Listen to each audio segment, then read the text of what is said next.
Chapter 600. Huh. Feng Buju yelled softly and kicked. His body shot through the clouds. With a hum, the sword left its scabbard and glinted coldly. Nine Heaven's hanging blade. Using the sword skill, Brother Ju used his clear voice to chant in the air. Moon in the sky. Another poem? Su Huaishang thought to herself. Are you addicted? Feng Bujue performed various meaningless sword moves in the sky as he improvised a poem. Above the ethereal mortal world, flying deity breaking the heavens. The poem contained the words heaven, outer space, flying, and immortal. Combined with his performance, the poem's stylistic value was off the charts and reached 120. With this stylistic value, even a simple thrust of the sword would be incredibly powerful. Feng Bujue saw the time was ripe, so he used Jeppo and charged down from the sky towards Su Huaishang. Su Huaishang had faced off against many swordsmen in the game, and she was quite good with a sword as well. Therefore, she could tell with one glance that Brother Ju's moves were just for show, and they were the amateur kind. That is not even a skill. Su Huaishang thought to herself. He doesn't know how to use a sword, and he is still acting. She knew what she was doing, so she acted decisively. Facing the flying immortal, Su Huaishang did not evade. She drew both her swords and responded with a skill. Northern Cross Sparrow. Su Huaishang's face was red as she yelled out the name of the skill. She had no choice. That was how the scenario was set. If she yelled it out loud, it might be more powerful. Chi. The frosty white cross flew into the sky and clashed head-on with Feng Bujue's heavenly fairy. Brother Ju was already prepared. Almost at the same time the man attacked, his feet took 2 more steps in the air. These 2 Jeppo, moonwalk, allowed his body to bend to the side like a bolt of lightning, changing the trajectory of his downward charge and narrowly avoiding the oncoming blade aura. I knew you would use this trick, Feng Bujue thought, using an ice elemental long-range attack to stop me. Be it in terms of speed, power, or attack range, it is perfect. Unfortunately, you and I have already crossed swords once, and the time difference calculation is more than enough. As long as I am prepared, long-range attacks will be useless against me. So you managed to dodge it. At that moment, Su Huaishang's chilling voice suddenly appeared in Brother Ju's ears. I knew you would dodge it. So, she had predicted Feng Bujue's dodging method. The Northern Heaven Cross Sparrow was only a feint. After she unleashed her blade, Su Huaishang herself had already leaped forward and followed closely behind the blade. The sound of swords clashing echoed through the night. Feng Bujue reacted quickly. He quickly twisted his body and held his sword horizontally to block the 2 blades that were coming at him. Su Huaishang's attack did not hit, but she did not hesitate. She immediately changed her stance. The 2 swords in her hands came together, and she launched another wave of attacks. Sword light and sword light intertwined in the air. The 2 figures hung in the air, exchanging blows. For a full 2 minutes, they did not show any signs of falling down. Tang Yin'er, who was watching from the side, was shocked. She could not help but say, "What is this lightness skill? How could she stay in the air without falling down?" Using a saber to release chi and creating such a huge white light. Furthermore, his internal energy contained a shocking amount of mysterious ice energy. Liao Wu's outlook on life had been overturned by the Northern Heaven Cross Sparrow. He had thought that he was one of the best swordsmen in Jianghu. He did not expect that the unknown swordswoman in front of him would use a skill that he had never seen before in his life. Based on the common sense of this world, a skill like that could not be performed without 40 years of hard work. And in these 40 years, you had to be trained in a high-tier martial art. If you trained in a low-tier internal energy skill, you would not be able to release such sword energy even after 80 years. The scariest thing is, Miao Ying also said, their martial arts are completely untraceable. There is no pattern, and yet it is incredibly powerful. She subconsciously tightened her grip on the sword in her hand. I have been standing here for so long, but I can't even feel the slightest fluctuation of internal energy. I can't see their breathing technique or their martial arts. You are so ignorant. Chaoyan's half-male, half-female voice rang out. The real ultimate martial arts is not limited by the form or the method. Only by breaking through all the rules can one reach a higher level. He was not bluffing. He really knew what was good for him. Eunuch Chao's cultivation had long since broken through the realm of martial arts and stepped into the ranks of mystics. His youthful appearance was the best evidence. You've been training day and night, but all you've done is cultivate your inner strength. But the things that he cultivates are many times stronger than his inner strength. As they spoke, the battle in the sky changed. Just as Feng Bujue predicted, in a close combat situation, he was at a disadvantage. Even though Brother Ju's combat experience and skills were much better than before, he was still far behind Su Huaishan.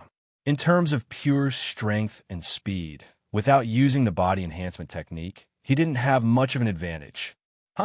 Watch my dragon steps into clouds. Feng Bujue saw that things were about to get out of hand, so he quickly feinted to knock his opponent away. Then he used the Jeppo to escape. Before he left, he didn't forget to come up with a cool and domineering name for his actions to make himself look fashionable. It's obviously the Jeppo. It's not like I haven't seen it before. Su Huaishan grumbled as she landed back on the roof. Even though she had fought Brother Ju for so long in the sky, in reality, she did not have any flying skills. Earlier, she only used the momentum of Feng Bujue to stop herself in the air. This kind of technique seemed difficult, but it was easy for her.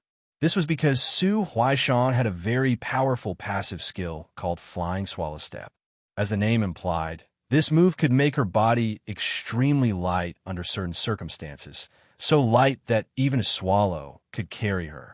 With the help of this skill, every time she pressed down on Brother Ju, she would be able to use the rebound force from his block to propel herself higher. In a way, this skill was even more convenient than Jeppo because it did not cost any stamina points. Of course, the effects of Jeppo and void treading could be activated by stepping on air, but flying swallow treading required one to find something to borrow strength from, so there was still a gap. I haven't seen you for half a month, and your strength has increased again, Feng Bujue said. If it weren't for the zero-time difference calculation, I would have been seriously injured in that round of fighting. He couldn't help but think of the killing game when he first met Blade Runner. He was also suppressed by Blade Runner's skillful fighting skills. It could be said that he was surrounded by danger.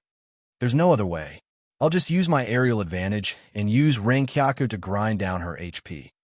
Feng Bujue made up his mind. He stopped in the air and kicked out 2 crescent-shaped slashes. Unexpectedly, bang, bang, suddenly 2 palm-generated wind rose up and arrived with great momentum, intercepting his Renkyaku in midair and turning it into nothingness. Master Feng. Chao Qin flicked his sleeves and raised his head to say, "This is the roof of the royal palace. What are you doing?" Su Huaishan laughed out loud.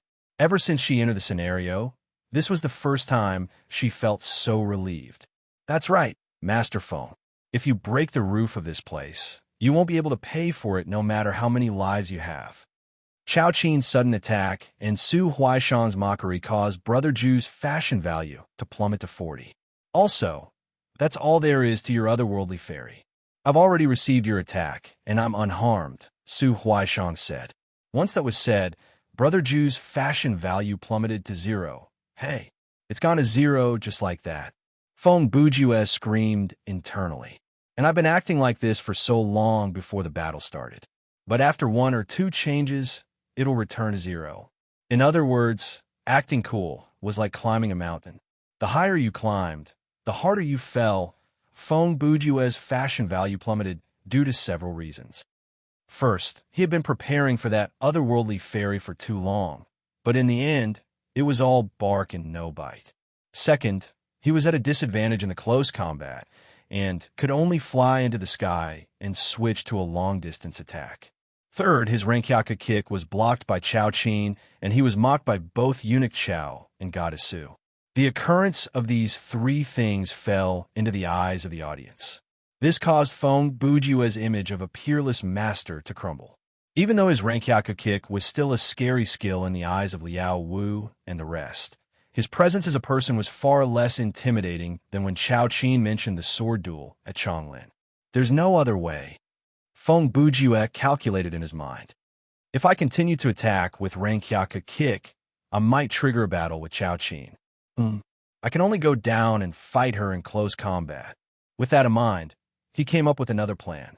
As everyone knew, fashion value could be increased through a series of actions such as reporting the enemy's name, letting the enemy go, not giving the enemy a fatal blow, using uncommon Chinese characters or foreign words, recalling, cheering, showing determination, explaining the situation, composing poems, and so on.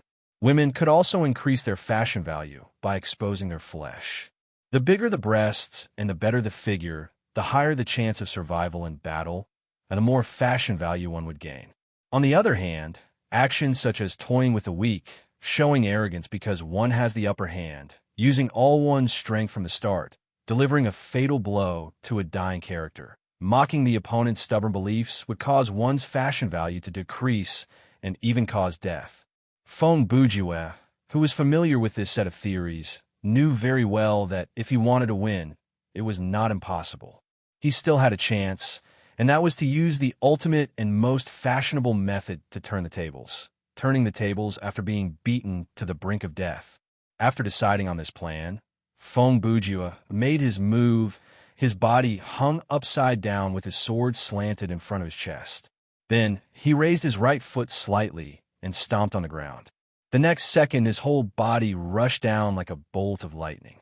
Su Huaishang saw that her opponent was going all out, so naturally, she did not dare to underestimate him. The two swords in her hands moved again, and she gathered her energy to attack. In a split second, the wind fluttered, and the cold light from the two sabers converged into a shield, directly blocking the sword edge that suddenly descended. Southern Dipper, Flying Dragon Sword.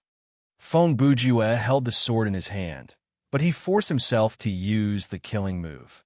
As a result, he used a strange skill that was neither fish nor fowl. His sword-wielding hand was obviously slower by a beat, and it affected his swordless left hand, causing him to be extremely awkward when he attacked. Even though from the perspective of others, this strange skill of sword-wielding was already an amazing skill, but Brother June knew that the power of this skill was not even 30% of its original power. Humph! What a joke!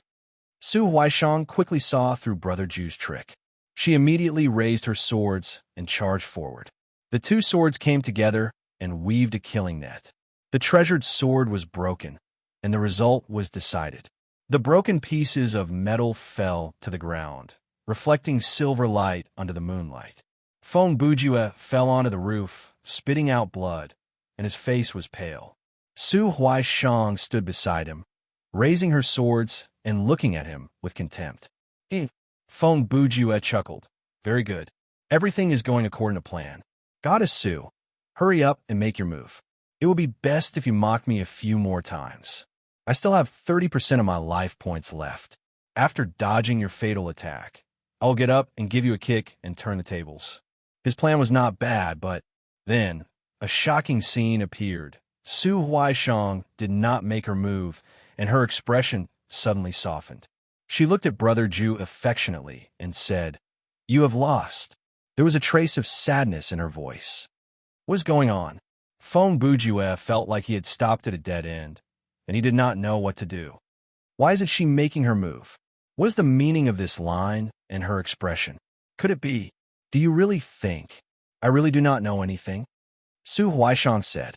At the same time, she slowly closed her eyes and two streams of tears flowed down her cheeks. Hey! Brother Ju's eyeballs almost popped out of their sockets. Best actress. The crying scene comes just like that. Su Huaishang's words sounded like they had a different meaning in other people's ears, but Feng Bujue understood. What she was trying to say was, do you really think I know nothing about fashion? I know from the very beginning you wanted to die. Su Huaishang continued. That is why you did not use your full power. She sniffled twice. Do you really think I'm so dumb that I can't see that? Hearing this, the four people around them had an expression of realization. They were like they were watching a real-life drama. Their emotions would rise and fall according to the fate of the characters in the drama. I'm screwed. I'm screwed. Fong Bujue's heart was filled with despair.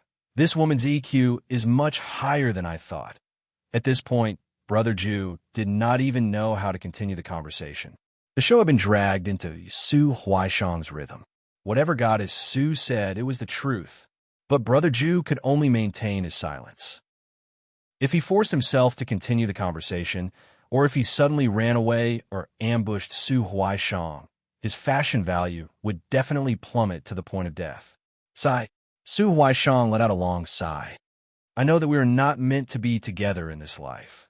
She wiped away her tears and knelt down on one knee beside Brother Ju. 2 hours ago, I have already ingested a strange poison. I even ate half-crazy smile. Fong Bujue grumbled internally. Since you are not willing to fulfill my wish, then I will fulfill my own wish. Goddess Su's acting was so sincere and touching. It was no wonder people in the film industry wanted to cast her. She was a genius. At least I want to die with you. When Su Huaishang said this, she pulled Fong Bujue up and hugged him. She even put his head on her shoulder. This was a vicious move. In this situation, Brother Ju's last hope of escape was extinguished. Sigh. What a scary woman. Fong Bujue sighed to himself. I have underestimated you. Brother Ju couldn't help but think. If his inventory was not locked, he could just pull out a cleaver and stab Fong Bujue. If his flying dragon fist was not in cooldown, he could do the same. But now, these hypotheses were no longer valid. It was impossible to expect the NPCs to intervene. When they saw Master Fong being embraced by the woman, they all sighed and sighed. Basically, they were prepared to watch until the end. Why do you have to do this? Fong Bujue looked like he had been toyed with. He replied weakly. Failure frustrated him, but he was not that ungentlemanly. Therefore, he decided to play along with Su Huaishang and finish the act. You don't have to say anything. Su Huaishang raised her right hand and pressed the tip of the cleaver against Fong Bujue's back. I have made up my mind. There is no turning back now. I said, that's enough. At this time, Fong Bujue leaned over to whisper into Su Huaishang's ear. I have already admitted defeat. Hurry up and do it. Aren't you a playful person? Humph. Su Huaishang replied smugly. You want to trick me? You didn't expect this, did you? If you don't do it, I'm going to cry. Brother Ju said this in a threatening tone. Huh? Su Huaishang was stunned. So what? After I cry, I will say that I am touched by you. Then I will ask Unit Chow for some Tianshan Snow Lotus or 1,000-year Ganoderma lucidum to cure you of the poison. Then I will be with you. Fong Bujue continued. Pooh. Before he even finished, the tip of the cleaver pierced through his heart. At that moment, Su Huaishang broke out in cold sweat. She thought she had the situation under control, but who would have thought her opponent would come up with such a dangerous plot in such a short amount of time? If Fong Bujue really put this plan into action, then the plot would be reversed. Su Huaishang's character would not be able to resist Brother Ju in the short term. This match does not count. The setting is too weird. Before Brother Ju dissolved into white light, Su Huaishang used a chilling tone to whisper into his ears. Next time, I will use a more direct method to defeat you. You still have a lot of resentment toward that battle of the butterfly. Fong Bujue replied in a non-committal tone. Oh well, I will be at your service anytime. His words came to an abrupt end because he had turned into white light and was transported away. Almost at the same time, Su Huaishang, who heard the announcement of victory, also left the scenario. At the summit of the Forbidden City, only the 4 NPCs were left with their mouths agape. Even Chao Xian could not help but wonder whether he had seen a human or a ghost. Chapter 601. June 13th, 1 o'clock in the morning. Fong Bujue entered Xiao Tan's conference room on time. As usual, he was the last of the 4 to arrive, because he was too punctual. Now, this place had become a place similar to the headquarters of superheroes. The 6 walls of the room had been replaced with high-tech dark metal walls. Every wall was decorated with blue optical circuits, and there were 2 embedded lights on the ceiling. The originally long and narrow conference table had become an oval, medium-sized table for 6 people. The table curved downward, extending a support frame, a base, and was tightly connected to the floor. The overall design did not look like a table, but more like a work of art. On the other side of the room, there was a 3-sectioned, luxurious sofa with a coffee table in the middle. In the corner of the room, there was a refrigerator. There was also a large screen on the wall at the end of the conference room. One could watch movies on demand. Yes, as long as one bought the movie, the Dream Company could provide movie viewing services in the game. Of course, due to copyright issues, some movies had to be paid for, or connect to the projection function on the conference table for touchable simulation operations. Whoa! Brother Jew was stunned when he entered the room. He thought that he had opened the room in the wrong way. After a second, he came to his senses and said, "It's decorated well." "That's right. You can't imagine how amazing the decorations in the game are," Xiao Tan said bitterly on the sofa. "The furniture stores in the real world are not that exaggerated. The root catalog of the products, there is dozens of pages. Xiao Ling and I shopped for the whole night before we finished." "Oh, is that so?" Feng Bujue replied with a smile. But he walked to the sofa, turned around, and slumped on it. He moaned comfortably. "Ah, my efforts have paid off. You didn't pay for it, and you didn't put in any effort." Ruoyu, who was sitting on the other side, said coldly, "What did you pay for it?" "TSK." Feng Bujue snorted and replied, "Didn't you just sit back and enjoy the fruits of others' labor?" "Actually, on the day of the shopping, I went with them." Ruoyu replied, "But 5 minutes later, I suddenly felt like I was in the way, so I went to clear the dungeon." "Oh." Feng Bujue turned to look at Xiao Tan and Xiao Ling. "Did you two set off a flashbang in public?" "Where?" Xiao Tan scratched the back of his head and played dumb. Xiao Ling, on the other hand, sneered. "How could it be more dazzling than the flashbang you and my cousin used in real life?" She laughed. That night, her old classmates must have been scared out of their wits, right? "The rich people on your side are finally married," Feng Bujue said in a joking tone. "Can't we, 2 weirdos, show off our love occasionally?" "Who is his relative?" Xiao Ling turned her head away, revealing a look of disdain. "Who is your relative?" Ruoyu narrowed her eyes and gave him a look of disdain. Okay. Feng Bujue shrugged and laughed. "Let's not joke around. Let's talk about something serious." He paused for a second. "A few days ago, I successfully cleared the Nightmare Difficulty Team dungeon." Huh. Xiao Tan laughed dryly. "So, what you're saying is that we have to follow you into Nightmare Difficulty tonight?" "That's right. You have an experienced driver like me to guide you," Feng Bujue said smugly. "Why worry about not clearing the dungeon? If you mention those 3 words again, prepare to die." Ruoyu replied with a cold look and a serious tone. "We're on the same team. You can't kill me." Brother Ju replied. "I didn't say I was going to kill you in the game." She continued calmly. "Yeah." Feng Bujue immediately put on a serious expression. "I was wrong. You're quick to admit your mistake." Xiao Tan was quick to ridicule. Screech. Just as they were chatting, the door to the conference room opened again. A slender figure wearing a black trench coat and a black top hat walked in. "Oh, you're all here." And Yueqin smiled and waved at everyone as she greeted them. She also wore a pair of bright red gloves, which matched the red bow tie on her shirt. "Miss Editor, what kind of style is this?" Feng Bujue was puzzled. Dr. Jackal, handsome, right?" She raised a finger and lifted the brim of her hat. "I'm wearing a hat, and the brim of my hat is wider than yours." Brother Ju replied, "And I'm wearing a black tie and white gloves." "TSK, your clown costume is just SOSO." And Yueqin was dissatisfied. "If you have the ability, go and dye your hair green, soak your face with chemicals, and then cut your cheeks with a knife." Feng Bujue spread out his hands. "Ah, yes. Only someone wearing the Survey Corps suit is the most similar to the original character. I just casually chose a suit of moderate thickness, convenient storage, and light and flexible." Ruo, you continued. "She's fundamentally different from someone like you, who doesn't hesitate to scrape together everything to buy this costume just to play cosplay." "You're right." And Yueqin continued and looked at Brother Ju. "Your income is not low. Is it necessary to be so stingy when playing a game?" Isn't it better to spend money to buy a Joker costume? Not only did he not spend money, but he also earned a few hundred from the game in May. Ruwa Yu continued. Ah. And Yuachin heard the words and widened her eyes. I say, are you ready to become a professional player? Is it necessary? You two are echoing each other. Don't overdo it. Phone Buja dragged his voice and replied unhappily. Miss, what level are you? Don't you want to level up or something? You don't have to participate in the high-level meeting of the club, right? High your head. Ruwa Yu continued. I asked her to come. Chin is a newbie. We have to help her, right? There are a lot of skills and equipment in the club warehouse.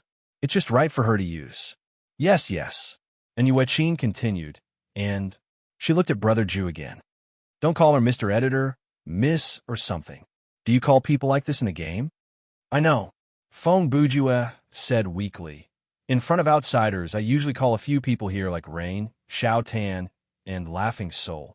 Your nickname is Flower on the Rock. Should I call you Flower on the Rock? It sounds like you're calling me a man, and Yuechin replied. Then let's call it Flower on the Rock.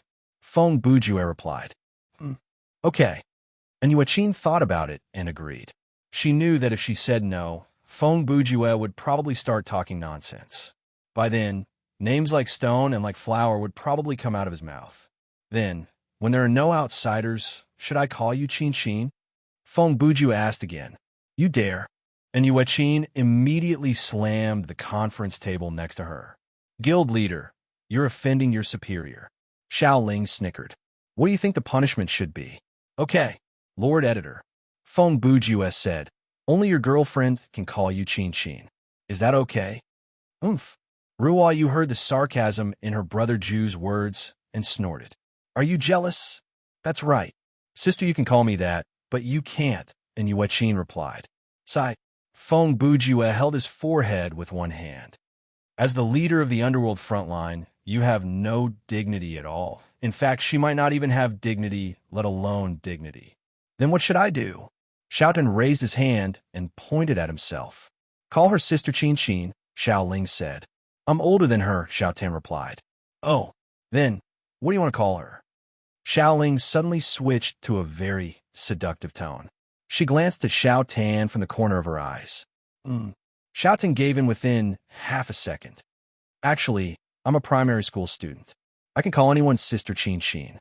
Everyone chatted in the meeting room for a while, watched a movie, and ate some snacks in the fridge since they had already bought them. It would be a waste if they didn't use them. Then, they began to prepare. Brother Ju had won 4 skill cards in the tournament for the best. 2 of them had been given to Xiao Tan and Xiao Ling. The other 2 were from medical mastery and were still in the warehouse.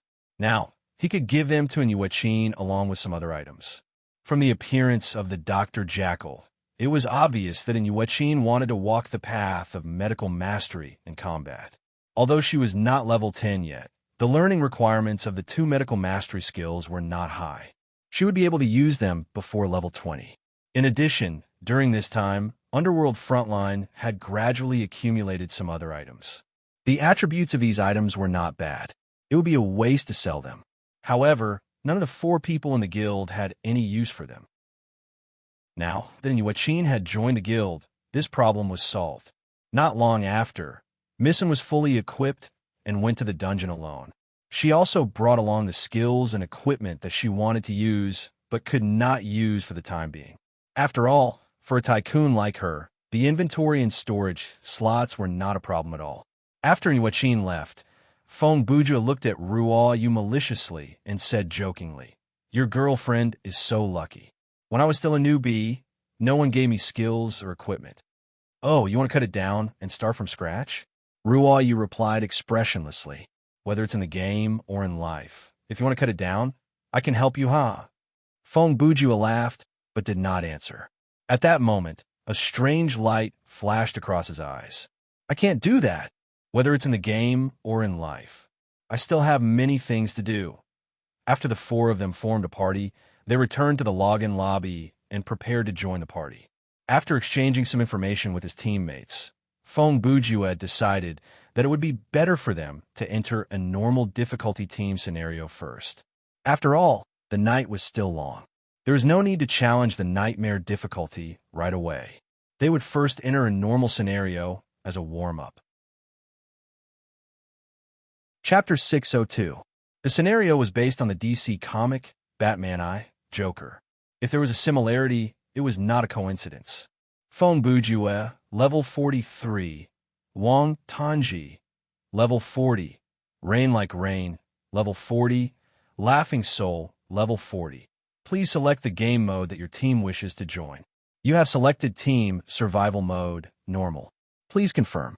Your team is joining Team Survival Mode, Normal. The number of team members has been randomized. 4. Your team has joined the queue. Currently searching for other readied players or teams. Matching complete. Coordinating nerve connection. Generating scenario. Downloading. Please wait a moment. Welcome to Thriller Paradise. A low male voice read out the opening line. Download complete. You're currently in Team Survival Mode, Normal. This mode provides a scenario introduction, and there is a chance to trigger hidden side missions and special world building. Reward for clearing the scenario. Randomly draw a piece of equipment corresponding to your level. Playing the scenario introduction soon. The game will start immediately after that. After the system announcement finished, the players immediately switched to the first-person perspective of the cinematic. A night sky appeared in front of them. There was no moon or stars, but they could see many different colors of light. Green, blue, yellow, purple, white, and black. One by one, they were like paint that was splashed on a canvas, dyeing the night sky strange. Under the night sky, there was a city. From Feng Bujue's perspective, this place was familiar, yet unfamiliar at the same time. Just like when two cartoonists with different styles drew the same character, there would definitely be two completely different temperaments. Is this Gotham City? Feng Bujue wondered. What kind of story will it be this time? Perhaps Bruce would never have thought that there would be such a future. The voice of the man from before started to narrate. Gotham City has become a place of order and power. The people of the city kneel before the feet of the same God with extreme fear and fanatical worship. The underscore Bruce. That is his name. Of course, people will also refer to him as God, Your Highness, the King of Gotham, or Batman. Of course, he's not the real Bruce Wayne. The legend of the first Batman was a long time ago. He is the descendant of Batman, the man who inherited the cape, the ruler of Gotham. So that's how it is. It's this novel. When Feng Bujue heard this, he already knew the general plot of the script, because he had read this comic before. As long as he searched in the Hall of Thought, the outline of the whole story would appear. It would not take long for some details to become clear. However, Brother Ju knew very well that the plot that appeared in Thriller Paradise might not follow the original plot. If he relied too much on his understanding of the original plot, he might suffer a great loss. December 21st, the longest night of the year, the night of pursuit and challenge. The narration continued. Similar to previous years, the ceremony will start at the castle, the cathedral with the black bat wings that belongs to the underscore Bruce. Following the narration, the camera slowly moved down, and a majestic castle appeared in the cinematic. It was a typical Gothic building with a tall steeple, arches, and large stained glass windows. The outside of the building had large flying buttresses, slender pillars, and a high platform that was as wide as a cliff. It could be seen as a balcony, but it had no roof or walls, only a circle of stone railings. Long live the bat! On the high platform that was protruding outward in a semicircle, a man with gray hair, glasses, and a brown trench coat shouted. This man looked about 50, and no matter how one looked at it, he looked very much like Captain Gordon. Praise the Bat, the King of Gotham. Thousands of people gathered on the streets. They were wearing strange outfits, futuristic outfits, but they looked like very cheap rags. If you want to describe it, it was like the beggar's version of Scion's battle armor. They raised their hands, looked up at the people on the high platform of the castle, and shouted piously. What day is it today? The man on the high platform shouted. Who am I? The Knight of Blood. The underscore Gordon underscore. The underscore Gordon underscore. The crowd exploded in response. Yes, I am Gordon, your supreme leader the prophet of His Highness Bruce, the messenger that heralds his arrival," he shouted at the top of his lungs. "Praise the bat. Let's sing his righteous act of killing for Gotham. This is the night of purification. Every year on this night, the villains who were once Batman's enemies will be resurrected, and Batman will kill them once again. Therefore, this is also an endless night. Look, your ancient enemies have awakened from the dead." The man who called himself Gordon was still giving his speech passionately. "And once again, they will be bound by His Highness Bruce's power." As he spoke, four cylindrical glass cabins slowly poked out from inside the building. Inside each of the glass cabins, there was a person who was bound by metal shackles. Anyone who had read Batman comics would easily be able to tell who they were: Joker, Harley Quinn, Two-Face, Poison Ivy. Gordon listed the identities of the four people one by one, and then he paused. "The ritual requires that all of them be released from their shackles." At this point, he suddenly started to cackle. His laughter was played clearly through the communication device by his lips. On the big screens everywhere in the city, they were all showing close-up shots of his face, and that scary laughter, the terror from 100 years ago, will return to the streets. Explosions, gunfire, cries, screams. Gordon quickly continued. "Only the Bat can save you. The Bat will empathize with your fear and share your hatred. He will use the blood of those villains to reward your faith." The man was acting like a psychic. He waved his arms and legs, and his face was twisted as he gave his speech and preached, "Long live Batman! Long live the King of Gotham! Long live the Bruce!" The whole city was filled with such cheers. At the same time, the cinematic cut away. At the top of the castle, a tall and sturdy figure had already spread out his black wings and descended to the top of the city. Chapter 603. The figure was wearing a pitch-black bat suit. His entire body was wrapped in a tight suit. Only his mouth and nose were exposed. There were several obvious differences between this suit and the one worn by Batman. First, there was no belt around the waist. Second, the cape was shaped like a pair of raised dragon wings. Third, there was a bright yellow bat logo printed on the chest of the tight suit. "Faithful believers, I came to this city long before it had an army. My divinity is built on your faith." The Bruce stood at the top of the cathedral, shook off his cape, opened his arms, and said loudly through the communicator beside his mouth, "Do any of you want to take my sacred throne? You can do it tonight. This is your ancient privilege." The crowd in the square kneels down and listens to the King of Gotham's declaration. The searchlights of different colors with the symbol of a bat swept upward, as if they were adding to the excitement of his entrance. "Prove yourself and shake my position," the Bruce continued. "I, the descendant of the first Bat God, Bruce Wayne, am willing to accept your challenge." Like in previous years, he began to explain the rules. "Tonight, no matter who it is, as long as you can catch and kill a resurrected villain before me, you will get a chance to win a chance, and win a chance to challenge me. And if you can kill me in combat, you will become the new god." At the same time, the four villains were released from their restraints. As the narrator spoke, the Joker, Haley, Two-Face, and Poison Ivy were all lifted out of the glass column. Their bodies were bound by a metal ring as thick as a steel bar, and the metal ring was connected to a steel cable. At that moment, they were like puppets hanging from the end of a rope. They were lifted up and placed into 4 different vehicles. At this moment, to survive, pray to Bat.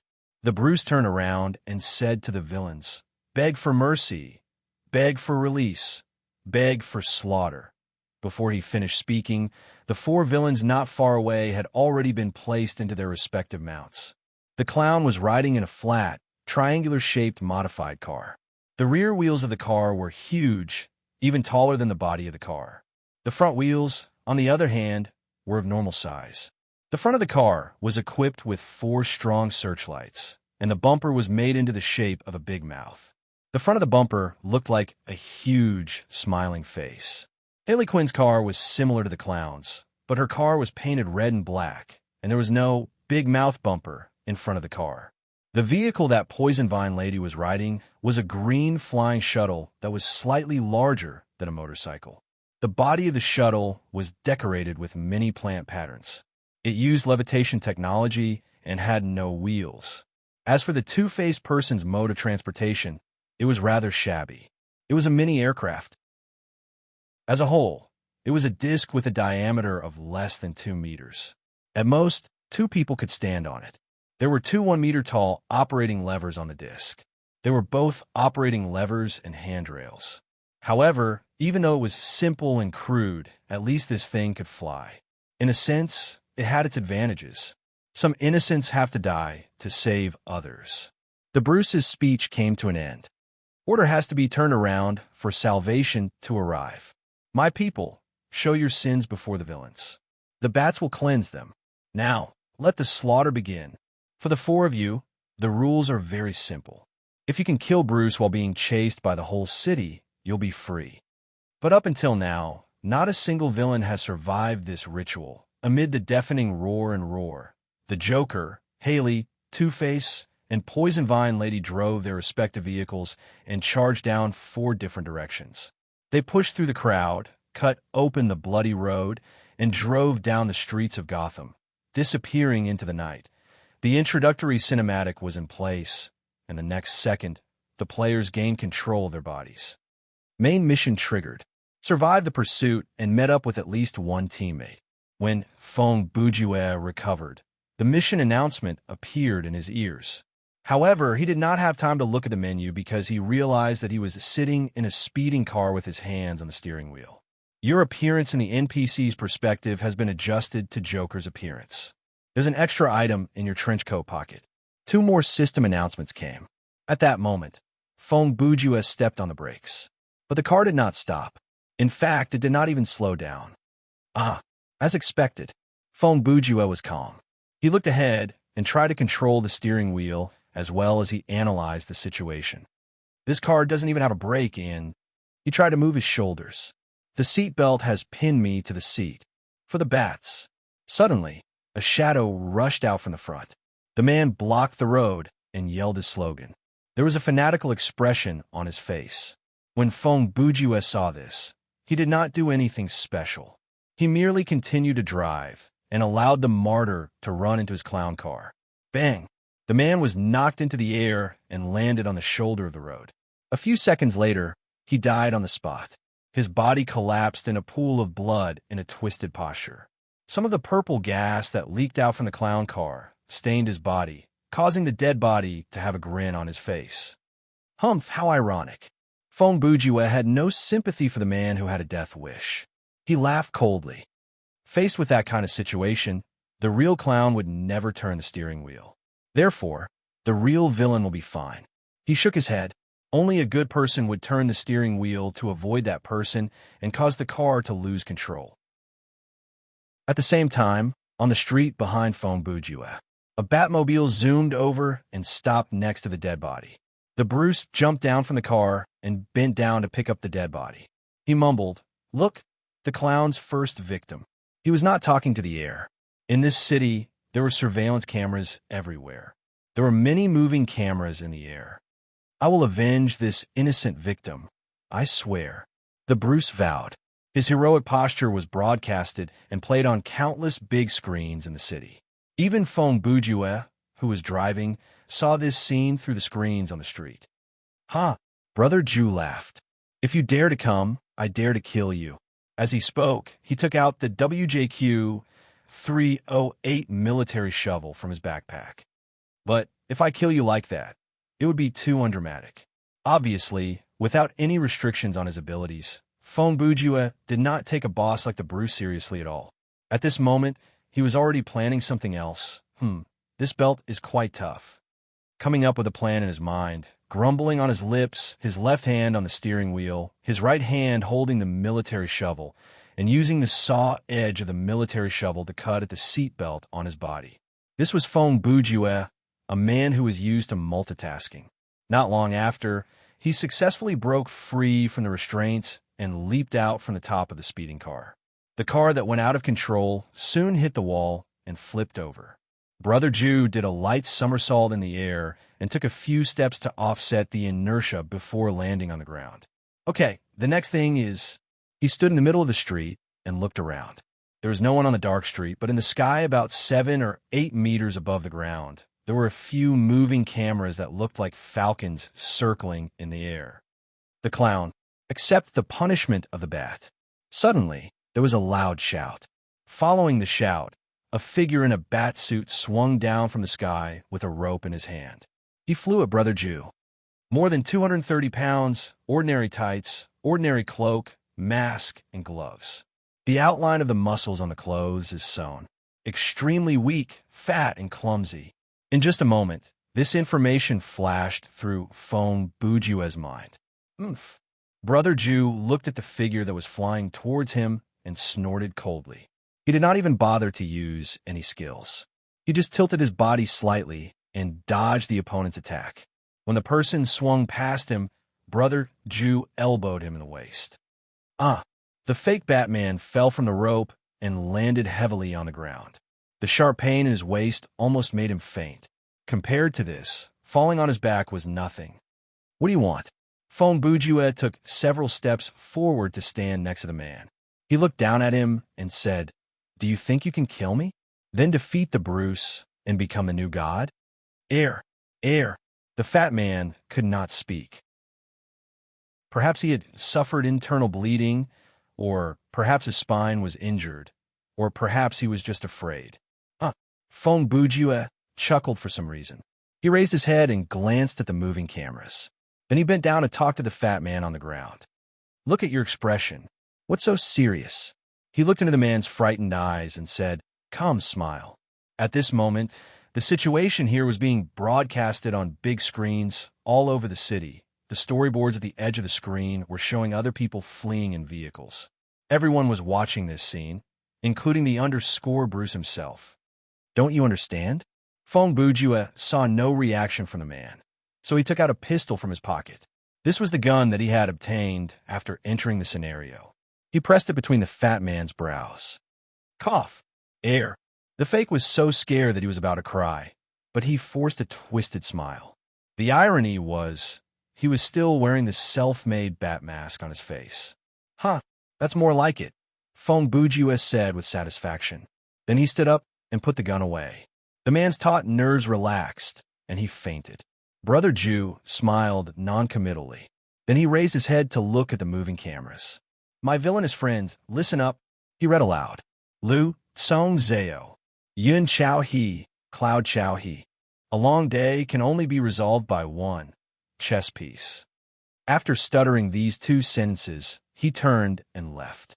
In most scenarios, the conversation between the player and the NPC would be automatically translated into the other party's native language.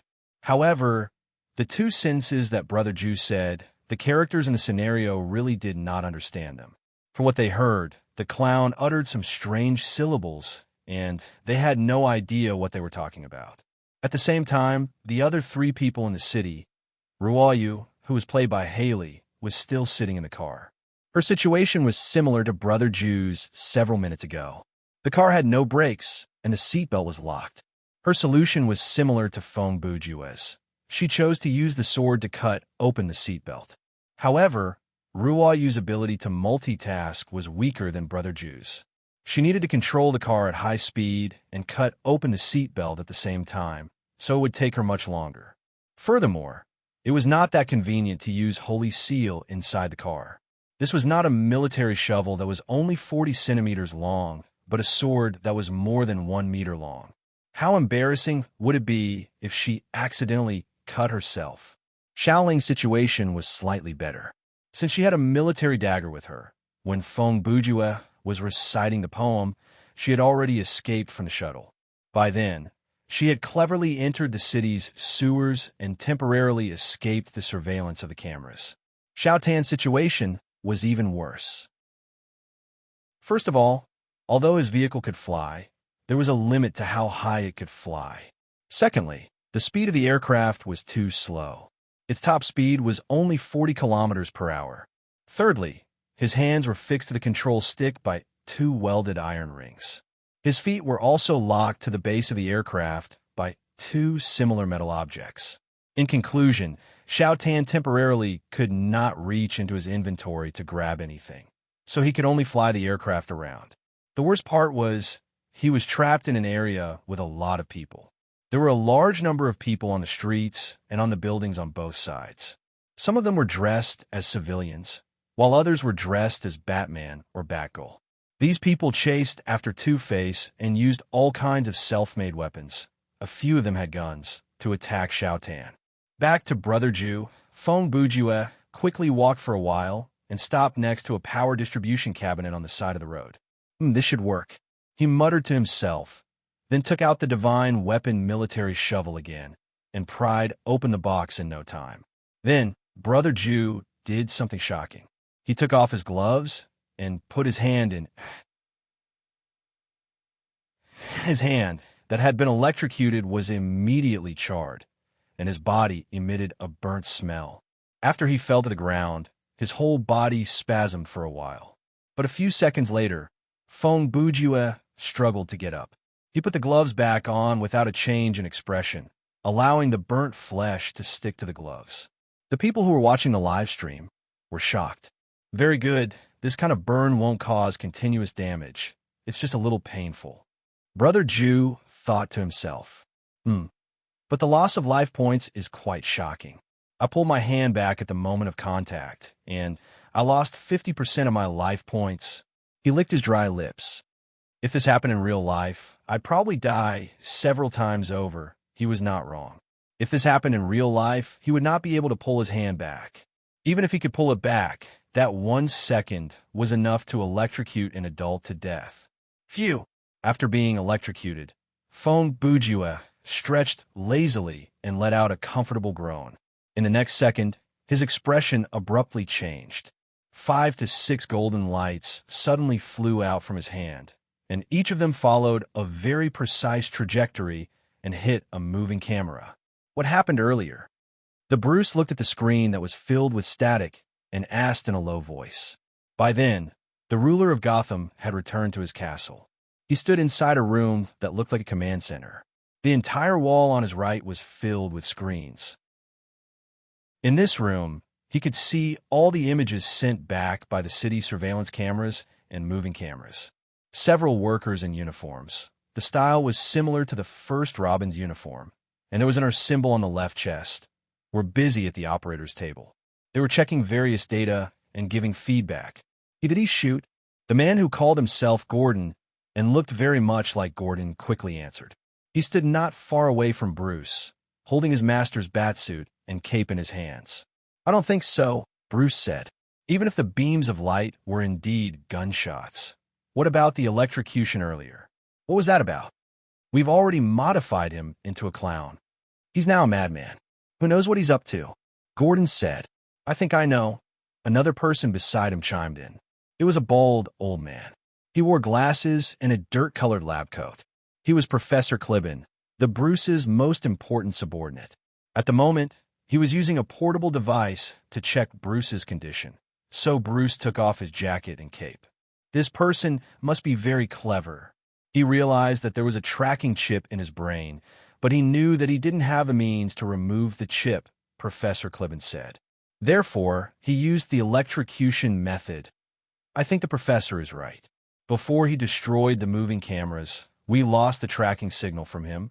One of the workers turned around and said, in other words, we've completely lost track of him? Bruce asked. The room fell into silence. Ha ha ha. Bruce started to laugh wickedly. Then he turned around to ask Clibben, are you done with the inspection? How's the data? Air. The rhythm of the new heart is very good. It didn't show any rejection like the other transplanted organs, Clibben replied. Very good. Clibben, give me another shot of the super stimulant. Bruce said as he moved his gaze to the surveillance screen next to him. We'll leave the clown for last. I'll go deal with the Two-Faced Man first and calm the mob outside. Chapter 604. After some time, Royu finally cut the seatbelt. Just as she was about to jump out of the car, a tunnel appeared on the road ahead. In the tunnel, a Batmobile that had been lying in ambush for a long time was coming from the opposite side. Of course, although it was called a Batmobile, It was actually a black, modified knockoff. Other than the pointless bat wings on the roof and sides, it was just a normal civilian car. Damn it. Henry, hold the steering wheel. Inside the car, a fat woman who was dressed as Batwoman was yelling at her husband. Henry was a man in his 50s with a mustache. He wore a self-made batsuit and looked quite decent. TSK, if only your brother could modify this car better. Shut up, the fat woman hissed. We will win. That's what my astrologer told me. There were also two people who wanted to challenge the Bruce. Every year, there would be many such people. Even if they were lucky enough to kill one of the villains, they would fail the challenge. However, such people would not disappear. Gotham's poverty and tyranny would continue to push these people to take the risk. Quick, this tunnel can only fit one car. Stop her. She'll break. The fat woman yelled from inside the car. Her husband, Henry, was annoyed. You want to drive? Then why don't you drive? I can't drive and shoot at the same time. You idiot. Don't call me that. Hey, wait, what's going on? She doesn't seem to have lost any weight. Oh, my God. It was not that Ruayu did not want to brake, but her car did not have that function. Bang! Chee! Clang! After a series of collisions, the two cars flipped over by the side of the road, and the car broke into pieces. Phew! Ruayu climbed out from her car and looked at the game menu. Even like that, I only lost 20% of my life points. She took several steps forward, away from the burning car. Without even realizing it, I become so much stronger than a normal person in the real world. Demon. At this time, the fat woman's voice came from behind Ruayu. My Henry is dead. Ruayu turned around and saw the fat woman dressed as a Batwoman climb out of the car. The auntie's overly plump figure and nondescript clothes made her look a little ridiculous. But under the bat mask, her ferocious expression and the submachine gun in her hand made it hard for anyone to laugh. I'll kill you, bitch. The fat woman used her terrible marksmanship to attack the Harley Quinn in front of her. Ruayu didn't want to be entangled with the other party, nor did she want to explain anything. She silently took out a pistol from her backpack and casually shot him in the arm. The moment the scenario officially started, Ruayu also heard two system announcements. They were, your appearance has been adjusted to Harley Quinn's appearance from the NPC's perspective, and an additional item has been added to your inventory. Similar to Fong Bujue, the item that Ruayu received was a pistol. The body of her gun was similar to a revolver, but the barrel was as thick as a detonator, and the muzzle was larger than a shotgun. The fat woman screamed in pain after she was shot and collapsed to the ground. The weapon that she was holding fell to the side, and she was too weak to pick it up. For the NPCs in this scenario, the various injuries were very realistic. A car accident would kill someone, and a bullet in the arm would cause incapacitation. No wonder they were unable to defeat the Bruce. No matter how weak the current Batman was, he was not someone that a normal person could deal with. I'm sorry, Ruayu said coldly and turned to leave. Her actions were all recorded by the cameras in the tunnel, and they were shown on the big screens in the city. From an NPC's perspective, they saw a mad woman with two ponytails wearing a leather jacket that exposed her navel and thick black eyeshadow. She drove her car and rammed it into the two challengers' cars. Then, she cruelly killed one of them and crippled the other. At the same time, on the other side of the city, based on her gait, that is Ruayu, right? Fong Bujue stood before a big screen on the street and said, I thought I would be able to see her in her clown costume through the camera, but it's a completely different person. He looked disappointed. Obviously, in this scenario, the players were only playing the role of 4 characters that already existed in the universe. When they looked at themselves through the mirror or the camera, they would see the character that they had possessed. TSK. She's a foreigner, but her body is not even as good as Ruayu's real body. Brother Ju used a gentlemanly and judgmental gaze to complain. Some might wonder, was it okay for him to wander down the street so openly? Yes, it was okay because a few minutes ago, Brother Ju had ambushed a lone civilian and grabbed a tattered robe to put on. After all, the tracking chip in his brain had lost its effect. As long as he camouflaged himself in places that the camera could not capture, he would be able to wander freely. In any case, Ruayu doesn't need my help. Feng Bujue's eyes moved to the side to look at the other two on the screen. He thought, Poison Ivy hid in the sewer at the first opportunity and successfully escaped the camera. She is so clever. She must be Xiao Lingham. When she returns to the surface, she should be able to deduce the presence of the tracking chip. Combined with the electrocution demonstration that I did earlier, she should be able to come up with a countermeasure soon. As he thought of this, his gaze was fixed on Double-Faced Man Sai. You really are a double-faced man. In a sense, it's quite fitting. Looking at the escaping Xiao Tan on the screen, Feng Bujue revealed a helpless smile. There's nothing I can do. He gave a long sigh and then stomped on the ground. His body shot through the night sky like an arrow, and in the blink of an eye, he leaped onto the rooftop of a building. Even though this is a parallel universe that has nothing to do with the main DC universe, the basic layout of the city is probably the same. Brother Ju stood on the rooftop and looked around as he spoke. Several seconds later, using the map that he had memorized during his last visit to Gotham and the buildings and streets that he had seen on the screen, he quickly locked on his Xiao Tan's location. Chapter 605. This is so smelly. Xiao Ling had been in the dark sewer for more than 10 minutes already, but the realistic stench around her still made her frown. At this moment, she had already attached a flashlight to her submachine gun and walked forward with the gun in her hand. Lu Tsong alarmed the Cloud Chow Crane. A long day can only resolve a game of chess. She muttered to herself, hiding the two lines from the two poems without reading them out loud is probably to remind us to gather at the police station. She thought to herself as she walked. As expected of the regiment commander, this method of conveying information is indeed brilliant.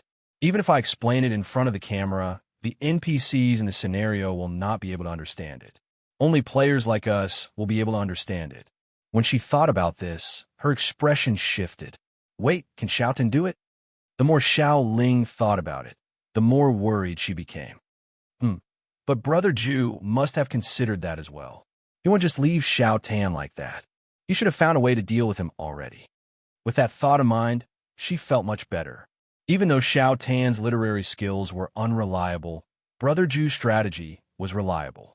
Ta-da-da-ta! Suddenly, a series of hurried footsteps came from the corner ahead, interrupting Xiao Ling's thought.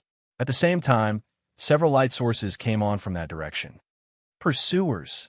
Xiao Ling thought to herself. They should have seen the light sources on my side already. It's too late to turn off the flashlight now. It will only affect my vision. She raised her gun and aimed. There's no other way. Let's fight. But a few seconds later, the footsteps stopped. They stopped at the corner and didn't come out. Poison Ivy. A man's voice rang out. Is that you? His voice was not loud, but it could travel far in the sewer. It sounded like he was speaking in an inquiring tone. We mean you no harm. The next second, a woman's voice rang out. We want to help you. Who are you? Xiao Ling did not let down her guard. On the contrary, she became even more vigilant. My name is Joey, the man replied. Joey Collins. I am Maya, the woman said. We are Gotham's resistance group. We're here to help you. Xiao Ling thought for a few seconds and replied. Come out and let me see what you look like. Sure, but we hope you won't shoot, Joey said. No wonder you didn't come out. You knew that I had a gun, right? Xiao Ling reacted instantly when she heard the man's words. She immediately shifted her gaze to the side. 2 seconds later, she discovered a camera in an inconspicuous corner high up in the sky. Bang! Xiao Ling continued to raise the submachine gun with one hand, while her other hand took out a pistol from the holster at her waist at incomparably fast speed. She swung it and fired. The bullet accurately hit the probe, triggering an explosion. Oh dear, what did she do? Another man's voice came from around the corner. No one had time to answer him, because, don't move. The moment Xiao Ling said those words, she had already dashed out a distance of nearly 10 meters and appeared in front of those people. When the people who were hiding in the corner saw this, their faces were filled with shock. 1 second ago, they were still shocked by the disappearance of the surveillance footage, and the next second, The enemy had arrived silently. "Put down your weapons." Xiao Ling raised the submachine gun and threatened, "I will only count to 2 and—" "Hey, hey, don't do that!" Joey shouted. "We don't have any weapons." He raised his hands. His left hand was indeed empty, but his right hand was holding something that looked like a Game Boy. This is used to look at the surveillance footage. There were 2 people behind Joey. One was Maya, who had spoken earlier, and the other was a man who was slightly shorter than him. Indeed, the 3 of them did not have guns in their hands.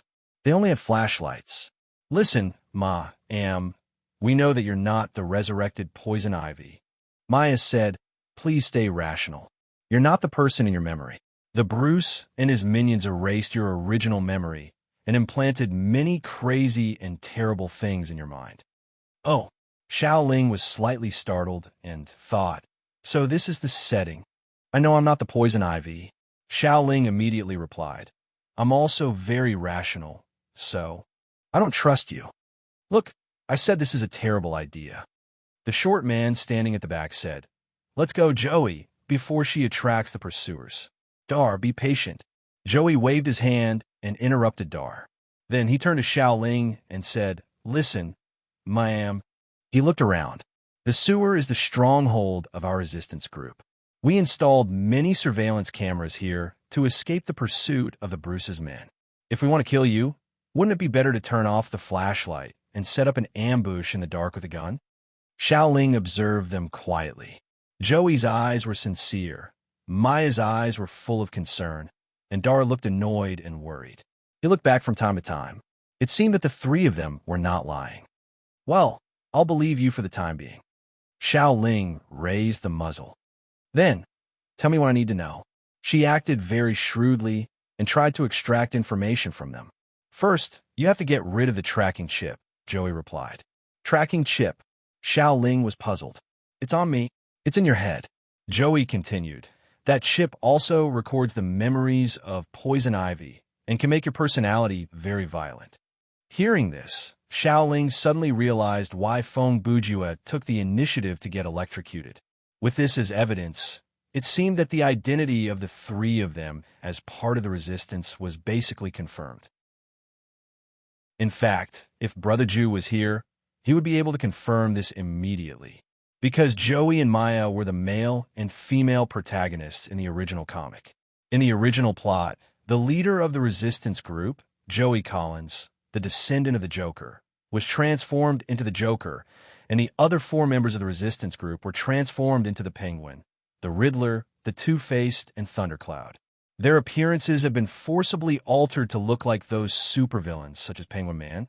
The pipe in his mouth was glued to his mouth, and it remained that way until his death. Their original memories have been erased and replaced with a chip that had a tracking function and contained the personality of a certain supervillain.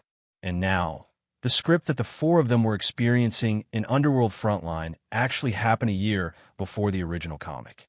At that time, these people of the Resistance had not been caught by the Bruce. This year, only 4 civilians were transformed into villains. In terms of personality and memory, as a player, I am naturally immune to the influence. After Xiao Ling heard that, she thought to herself, but the tracking function of the chip should still be there. In other words, once I return to the surface, I'll be captured by the camera again. "What method do you plan to use?" Xiao Ling asked. "Don't tell me it's a craniotomy. There's no need." As Maya spoke, she took a few steps forward and pulled out something that looked like a mobile phone from her pocket. "You just need to keep this device with you. Even though it won't be able to retrieve your original memory, at least it can block the tracking signal sent by the chip." Xiao Ling carefully reached her hand toward the item. When she saw the item description, she sighed in relief. Item name: Signal Jammer Item Type. Plot Item Quality: Normal Function. Block the signal of the brain tracking chip. Can be taken out of the scenario. No remark. The radius of effect is 2 meters. It will still be effective after it is placed in the backpack. With this item, he was almost 100% sure of the other party's identity. "Thank you." After Xiao Ling accepted the device, she placed it inside her backpack. "Oh God, what have they done to your body?" Maya widened her eyes to look at Xiao Ling. In her eyes, Xiaoling's appearance was naturally that of poison ivy. Her skin was green, and she was wearing a green and black skin-tight outfit. It looked like a backless gymnastic outfit. The scary thing was, the surface of poison ivy's body was covered with many leaf-like substances. The green leaves were like scales that were embedded in the curves of her body. When Xiaoling placed the item inside her backpack, from the perspective of the members of the resistance, it looked like she had stuffed the item directly into a cluster of scales by her waist. Maya felt goosebumps rise all over her body. I don't know. Xiaoling was non-committal. All right, now that the tracking signal has been cut off, what's next? We plan to save the others. Joey looked at Xiaoling. He paused. I don't know how you did that, but your marksmanship is too good. Are you willing to help? At the same time, at the Bay Area of Gotham, Xiaotan, who was playing the role of Two-Face, was slowly being forced into a corner. He was so tired that he had no time to stop the aircraft to do anything else, so he was still tied to the round plate. He was being chased around in circles through the high-rise, sprawling streets, and thousands of thugs were throwing all sorts of things at him. At that moment, Gordon's face appeared on the live stream. Two-Face will always be defeated, destroyed. He started a lecture with a serious face. He was defeated by his own heart's devil. Following his speech, a bat plane appeared in the night sky.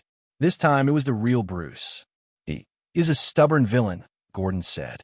People like you who are loyal to your faith are the real servants of Batplane. But he is not. He is not loyal, even when facing his own heart's devil.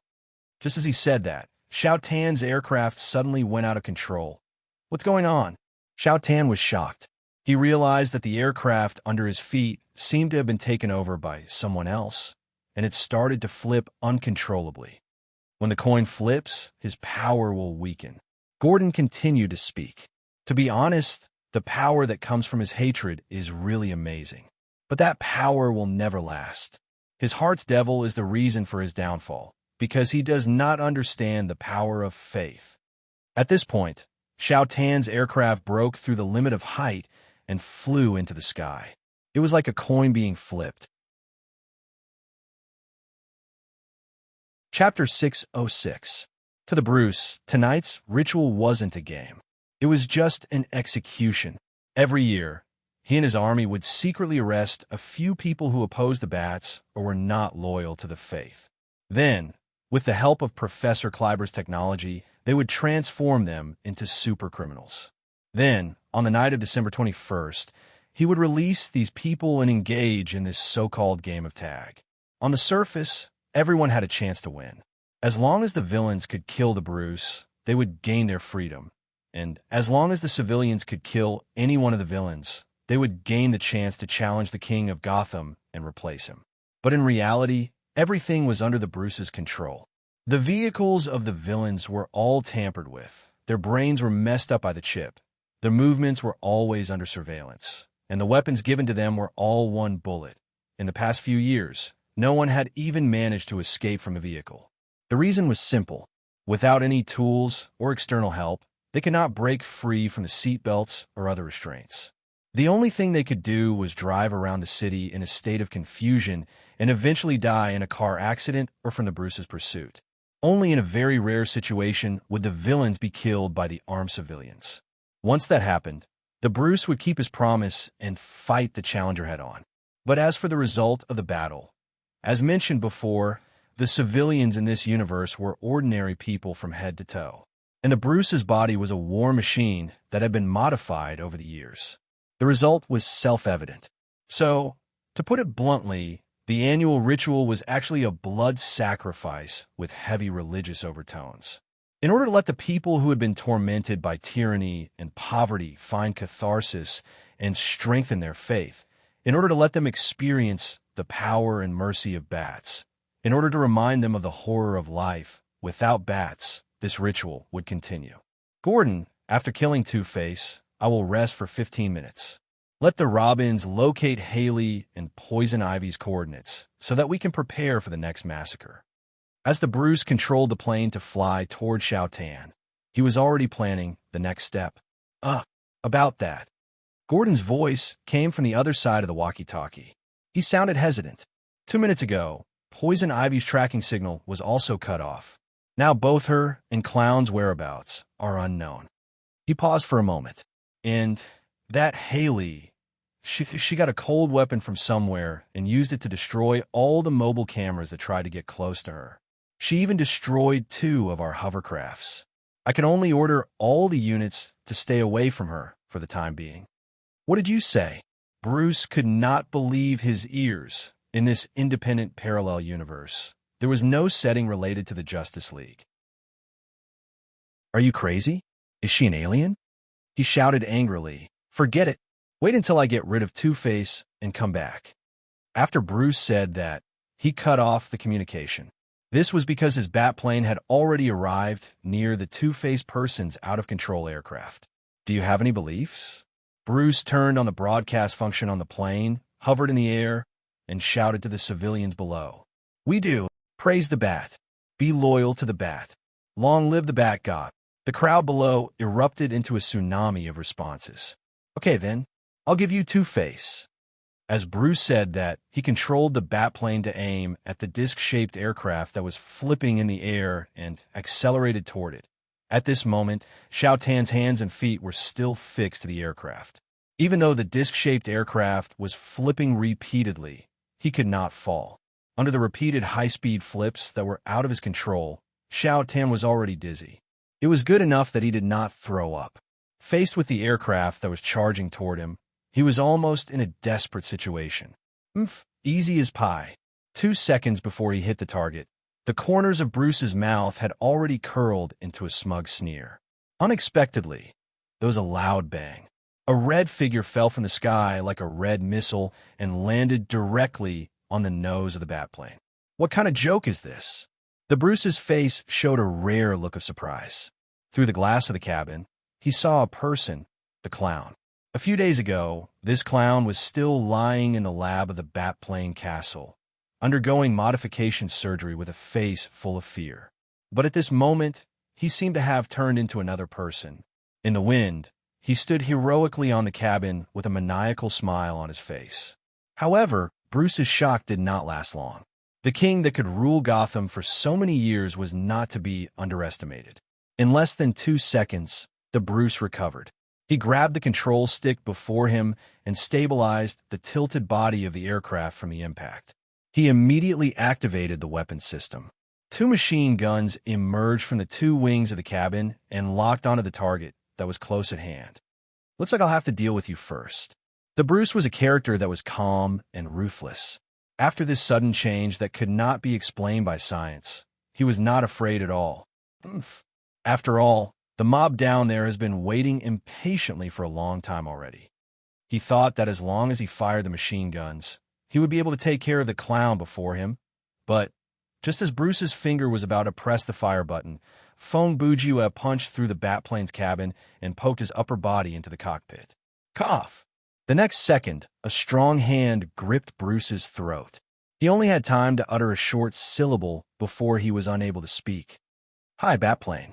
Fong Bujue smiled like a mental patient. In many ways, his imitation was perfect. The game has just begun. Why are you in such a hurry? He said as he pulled the Bruce out of the cabin. What are you? Bruce raised both of his hands to grab Fong Bujue's wrists, and only then did the pressure on his neck lessen, and he managed to squeeze out those words. He. Who knows? Fong Bujue replied with a smile. Then he raised his hand and tossed the king of Gotham out of the plane. The crowd on the ground was silent. They looked up at the sky with their mouths agape as they watched the king of Gotham fall from the sky. In the sky, a maniacal laughter rang out. Chapter 607. That day, the people of Gotham City finally remembered the terror of being dominated by them. This laughter had not been heard in Gotham City for many years. One day a century ago, Batman and the Joker suddenly disappeared together, and they were never seen again. Today, these 2 characters would be revived, a real revival. Cough. This man is definitely not the person I caught. When Bruce fell, he still looked calm. After his breathing returned to normal, he immediately opened the cape activated the gliding function, and flew to the rooftop of a nearby building. At the same time, he used the communicator on his right face to connect to the castle's command center. "Gordon, did you see that?" "Yes, yes," Gordon replied in a shaking voice. "The mobile camera captured everything. Is there anything you want to tell me?" Bruce asked. "This." Gordon was speechless. "Clipper, speak," Bruce yelled. "We're still analyzing it, sir," Clipper replied quickly. "However, based on the current situation, there are two things you need to pay attention to. First, when he's flying in the sky, he's not using any tools. Second, his strength and speed are about 30% higher than your limit." He paused. By the way, that Haley Quinn's combat ability is not weaker than his." "Damn it. What the hell is going on?" Bruce muttered in a low voice. "Sir, I think it's time for the game to end," Clipper said. "I know," Bruce roared angrily. Boom! At that moment, a loud explosion attracted his attention. Bruce turned back to look and realized that his bat plane had crashed into the bay. Meanwhile, the clown in midair had already rescued the two-faced man from the aircraft. "Clipper, prepare the combat armor. I need to use it when I return." Bruce knew that he had no chance of winning, so he quickly adjusted his direction and flew back to his castle. "Gordon, gather Robin's team and wait for my orders." "Yes, sir," the two replied. "See you later," Bruce replied and ended the call. Even though he looked calm on the surface, a seed of fear had already sprouted in his heart. Who is this clown anyway? What is he?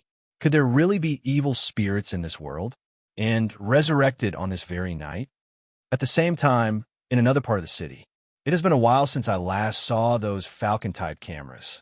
Ruayu was leaping across the city, and she thought to herself, "Those flying saucer-type patrol boats are only following me from afar. They don't dare come too close." Her icy gaze scanned every street and every shadow. There should be some fixed surveillance cameras that can capture me, but everyone's attention should be attracted to Buju and Ruayu. You had also seen the scene from the big screen on the street. She didn't know if Brother Ju had a deeper meaning for creating such a scene, or if it was just for fun. In any case, her goal was clear. According to Feng Buju's instructions, she had to reach the police station first. Suddenly, Ruayu caught a glimpse of something. She hesitated for 2 seconds before stopping and leaping sideways. Her lithe figure streaked across the night sky and suddenly landed on the street.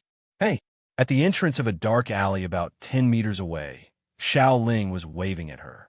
From a player's perspective, their teammates looked the same as they did before, with the exception of the surveillance cameras or mirrors, so Ruayu spotted Xiao Ling immediately.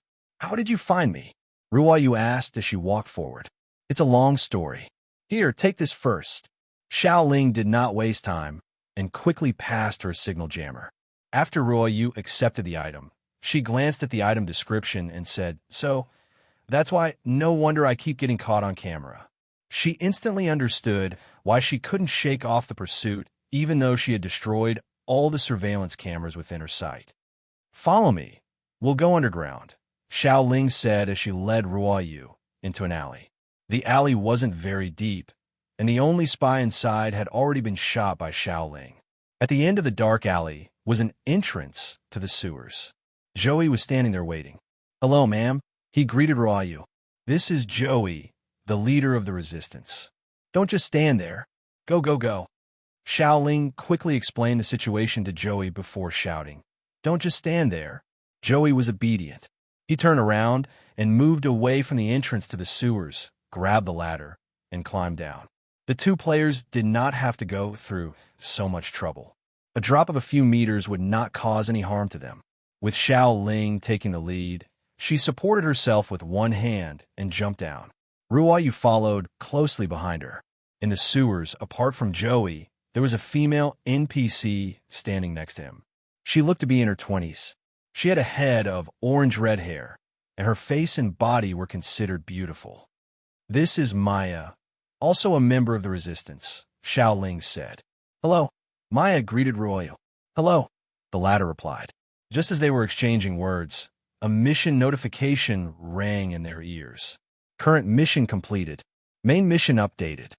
The two of them immediately called out the game menu and checked the mission panel. The original mission, survive the pursuit and meet up with at least one teammate, had been ticked off. The new mission was, kill the Bruce. When Ruo Yu and Xiao Ling saw the mission requirement, they looked at each other. They were confused as to why they had received this kind of mission so quickly. From the plot setting, the Bruce was most likely the final boss of the scenario.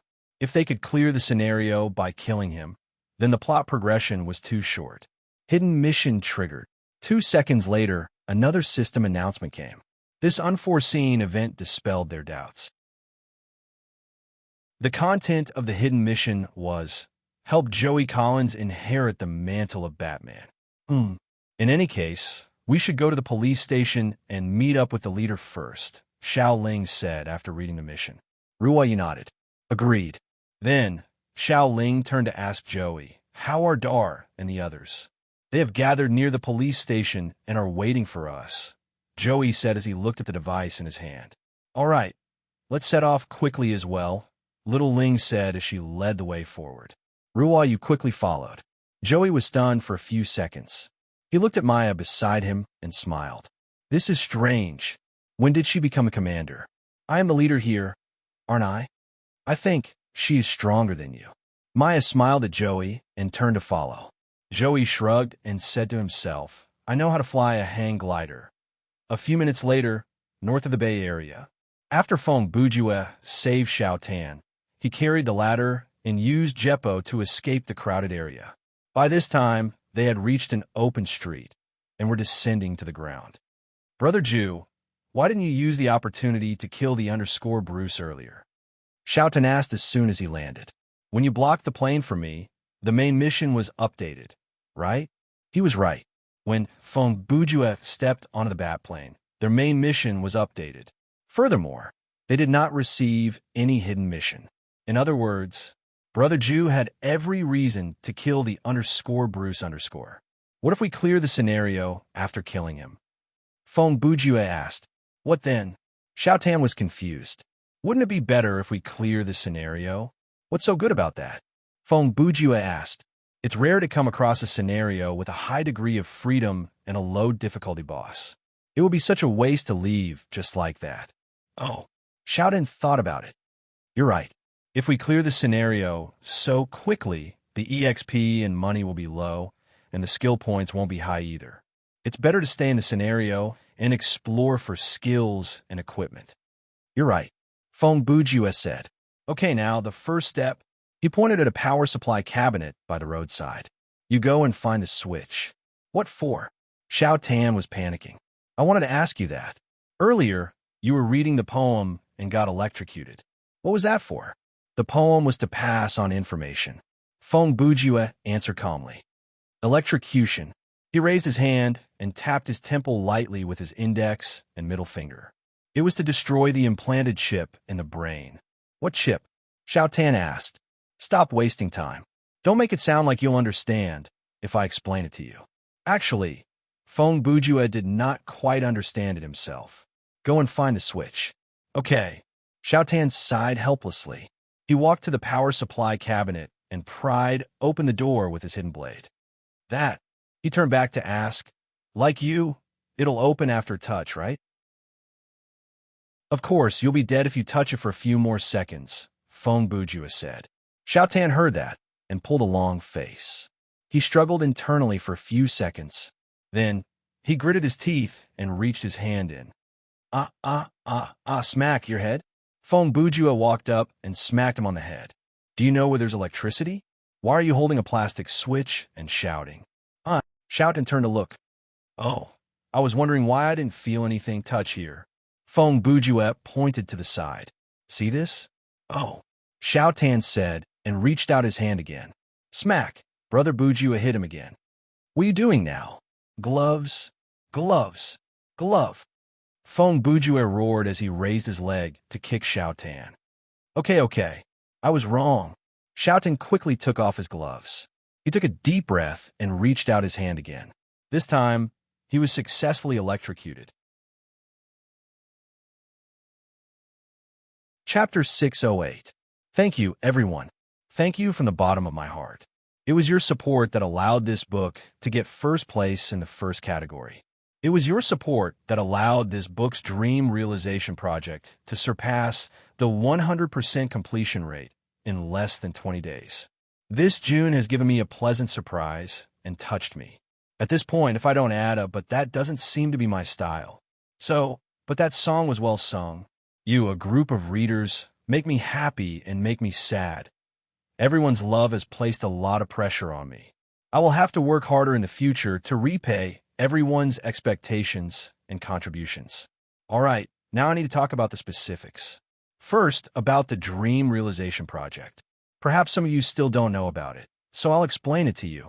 Now, if you click on Chidian's Dream Realization channel, you'll be able to find the Dream Realization Project for Thriller Paradise. There are 2 ways to support the project. Choose the more expensive one, and you'll be able to get the related content of the book. Of course, the specific content of the related content is still a mystery. But there are 2 things that I am certain of. One is my signature. Please don't show me that disappointed expression. You haven't seen how ugly my handwriting is. And the other is the legendary exclusive story. Yes, you saw the words exclusive story. The first exclusive story of the book is currently being written. Due to business considerations, my creativity will be limited, but I will try my best to come up with an interesting story, so don't worry. P.S. In the future, there will be a chapter like this at the beginning of every month, connecting the past and the future, revisiting the past to learn the new. The following is the announcement for July. July will write 20,000 words per week. Because I need to prepare the manuscript for the exclusive story, time is tight. Clown will be able to write the story until the middle of the month. Then, Underworld Frontline will challenge a nightmare mode dungeon, title unknown, and encounter the anomaly. Please look forward to it. Chapter 609. Joey knew the layout of the sewers like the back of his hand. On the way to the police station, he had been using the device that looked like a Game Boy to do reconnaissance work to ensure that there was no ambush ahead. During this time, Maya used another portable monitoring device to receive video signals from the ground. She was surprised to discover that it wasn't only Poison Ivy and Clown beside her. Even Two-Face and Clown had escaped from the Bruce's surveillance at this moment. On every big screen in the city, a speech that Gordon had recorded a long time ago was being played to appease the people. On the other hand, the 4 villains that hadn't been executed had already vanished from everyone's line of sight, their whereabouts unknown for people who believed in bats. This was a night that could truly be called terrifying. After turning a corner in a sewer, Xiao Ling suddenly slowed down and turned back to ask, "Seems like we're here, right?" "Yes, it's that manhole cover. Above, it is the parking lot of the police station." Joey pointed to an iron ladder on the wall in front of them. He then showed a look of amazement. "Oh, your memory is really good. You only looked at the map once, and you didn't lead the wrong way." "That's nothing," Xiao Ling replied casually. Then she asked, "Where are Dar and the rest?" "The last time we received their signal was 5 minutes ago," Maya replied. "They should be hiding in the parking lot, ready to meet us." "Okay." Then, Xiao Ling was about to say something when suddenly, bang, a loud noise came from above. "What's going on?" Maya looked nervous. "This explosion doesn't sound good." Joey was relatively calm, but his expression also became very serious. Whoosh! At this moment, there was another sound of metal rubbing against each other. Then, the manhole cover above was opened. A short, stocky figure quickly climbed down from there. "Dar?" Joey could tell from the back and hairstyle that it was his companion. Oh, Joey." Dar turned his head to look in panic, then slid down the ladder. "Joey, bad news." He ran over, panting. "We've been discovered by Robin's squad. These bastards came prepared with RPGs and, hey, wait, did you save another person?" As he spoke, he noticed that Haley Quinn was in the group. "Are there any survivors on our side?" Ruayu suddenly opened her mouth and threw out a question. Dar shook his head. "No, it's just me." When Ruayu heard this, she did not say a word. She just walked forward slowly. Her imposing manner made Dar involuntarily move to the side to make way for her. 30 seconds. Ruo Yushin calmly said these 3 words when she reached the edge of the stairs. With a light tap of his feet, he leaped up and rushed out of the round hole directly above him. What does she mean? Joey was confused. Before that, Maya's eyes widened. How did she jump so high? Xiao Ling smiled. You can ask her yourself when we go up later. At the same time, on the ground, don't move. Put your hands up. As soon as Ruo Yu appeared, there was a wave of shouts all around. She was not in a hurry. She twisted her body in midair and activated her soul's maximum efficiency.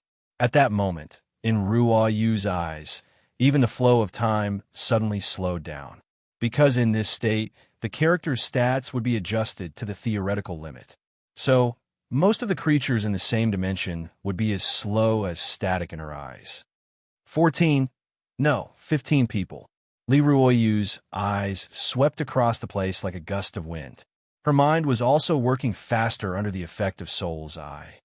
1 RPG, for submachine guns, for shotguns, and 6 rifles of unknown function. Every one of them is wearing a uniform with the word "R" on it and a combat helmet. Just like the soldiers who drove the hovercraft earlier, they are no doubt Bruce's men. Li Ruoyu's eyes swept across the place like a gust of wind. It only took Ruo Yu a second to confirm this information.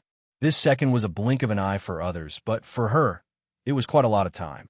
In this second, she identified the identity of the enemy, grasped their number, weapons, and location. She even took the time to look at the bodies of the rebels on the ground. After confirming that there were no survivors nearby, she was relieved to make her move. Falling flowers scatter, his eyes were cold, and his moves were magnificent. Holy Seal! As sword glow suddenly appeared in the night sky. The sword aura turned into countless cherry-red fragments and scattered. Light blooming with killing intent. Blood, just like a dense rain falling. The skill, which originally had a killing range of 10 meters, was cast in the air under the influence of Ruo Yu's Soul's Eye. The scope of the surprise attack was expanded by 3 times. Wherever the sword rain passed, nothing was left. 30 seconds later, when Xiao Ling jumped out of the sewer, the battle in the parking lot had already ended. When Joey, Dar, and Maya caught up, they could not believe their eyes. Their rebel group might not be able to kill so many soldiers of Robin's army, even if they spent a few months, but this Haley Quinn in front of them took only 30 seconds to kill them. God, what happened here? Dar looked at the corpses around them, dumbfounded. How did she do it? It looks like they stood in a storm of blades for a few seconds. Joey walked to one of the corpses and said thoughtfully, "So, they were here a long time ago." Ruoyu did not respond to the 2 of them. Instead, she looked up at the roof of the police station and muttered. Everyone followed her gaze and saw 2 heads poking out from the edge of the rooftop of the police station. Hi, when Xiao Tan saw that he had been discovered, he waved at the 5 people below and greeted them. In the eyes of Xiao Ling and Ruoyu, Xiao Tan still looked the same. However, in the eyes of the 3 members of the rebel group, he was a two-faced man with a terrifying face. This incomparably friendly Hai was very out of place. 2 seconds later, Feng Bujue, who was standing beside Xiao Tan, patted him on the shoulder and gave him a look. Xiao Tan understood. In the next second, he and his brother Ju jumped out of the rooftop and landed on the parking lot. What the hell? Even Joey couldn't help but swear when he saw the 2 of them fly down from the top of a 5-story building. The police station was taller than the average building, and if it was a residential building, it would be 7 stories and land on the ground without any injuries. Even Joey couldn't help but swear to express his shock. "You're Joey, right?" Feng Bujue asked Joey as he walked forward. "Yes," Joey answered. "How do you know my name? Then you must be Maya?" Feng Bujue did not answer him. Instead, he looked directly at Maya. Maya looked suspicious, but she still nodded. "Very good, let me guess." Feng Bujue finally looked at Dar. "Then you're Dar." "Yes," Dar replied. "I say, buddy, who are you?" "You don't need to know, but I have a question for you," Feng Bujue said as he walked in front of Dar. Bang! There was a gunshot. No one expected Brother Ju's next move. He took out a pistol from his pocket, raised his arm, aimed it between Dar's eyebrows, and pulled the trigger. The whole set of actions was done in one go. It was fast, accurate, coherent, and elegant. There was no mercy or hesitation. Dar, who had died with his eyes wide open, slowly fell backward. Fong Bujue continued the first half of his sentence. Why did you become a traitor? Xiao Tan saw this scene and said seriously, is this the legendary die first and ask questions later? Oh, God. Joey immediately shouted. He took out a knife from his pocket and rushed towards Brother Ju. You bastard. What did you do? Ping. Joey had only taken 2 steps when the knife in his hand was knocked out of his hand. He did not know what happened. He only felt his vision blur and his wrist go numb. His body staggered to the side, and he almost fell. When he came back to his senses and looked up, he found that the clown girl was already standing in front of the clown. She held a long sword and looked at him with eyes as cold as the edge of a knife. You. Joey was shocked and angry at the same time. He was a little incoherent. He must have his reasons for doing this. Roy, you saw that the other party did not rush forward again. She slowly put down her sword and spoke up for Brother Ju. Of course. This sentence sounded a little unreasonable. Joey Collins. Fong Bujue walked around Ruo Yu and slowly walked towards Joey. You're a smart person. Calm down and think about it. What happened in the parking lot just now? When Joey heard this, he suppressed his anger and recalled the series of unforeseen events that happened before. 10 seconds later, his expression suddenly changed. He looked at Brother Ju and said, Dar, he's a spy. Very good. Fong Bujue continued. If you can't even see such obvious things, then there's no need for us to continue this conversation. Joey held his forehead with one hand and showed a sad and regretful expression. He's my friend. Why? Because he's not determined and strong enough. Fong Bujue interrupted. Dar is a coward. You know this better than I do. A person like him, once secretly arrested by the Bruce's men, will betray them immediately. They don't even have to torture him. He'll kneel down in front of Bat.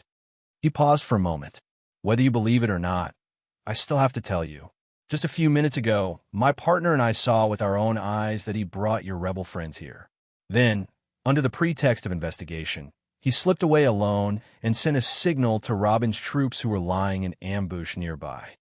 Oh, I understand, Xiao Ling said as she thought about it. When he saw us, Dar's panic was not because Robin's troops were chasing him in the parking lot. It was because he suddenly heard Joey's voice when he was climbing the ladder. I think he originally planned to come down to find us and lure us to the parking lot. But he didn't expect us to come so quickly and coincidentally bumped into him at the entrance. Because there was the sound of an RPG explosion coming from above, he couldn't think of a good reason to lure us up there. So, he could only change his plan at the last minute and say that he was ambushed and escaped alone. Unbelievable. My aside, Dar was one of the earliest members to join the organization. I thought, that's enough. It's useless to dwell on this. Fong Bujue said casually and then turned to Joey. Mr. Collins, I need to talk to you. He put away his pistol and walked toward him. I know you have a lot of questions now. Don't worry. I'll do my best to satisfy your curiosity. Of course, the NPCs didn't know that when Joey climbed out of the sewer and appeared in front of Brother Ju and Xiao Tan both received the hidden mission. From then on, Fong Bujue quickly came up with a complete clearance plan in his mind. Right now, every step he took had a clear goal in mind. Anyway, now, please follow us to the rooftop. Fong Bujue said as he reached out his right hand and grabbed Joey's arm. Chapter 610. Let's take a look at another part of the city. Inside a laboratory in Bat Castle. At that moment, the display on the wall of the laboratory was playing the battle in the police station's parking lot. When Ruo Yu's falling flower scattering flower appeared, every viewer had a look of disbelief on their faces. Robin, who was assisting the Bruce in putting on the armor, stopped what he was doing. He stared at the screen with his mouth agape and said, "Oh my God, what the hell?" After the 6 people in the video jumped onto the rooftop of the police station and left the surveillance camera, Dr. Clipper said to Bruce, 5 minutes ago, the surveillance camera near the police station's parking lot captured this video.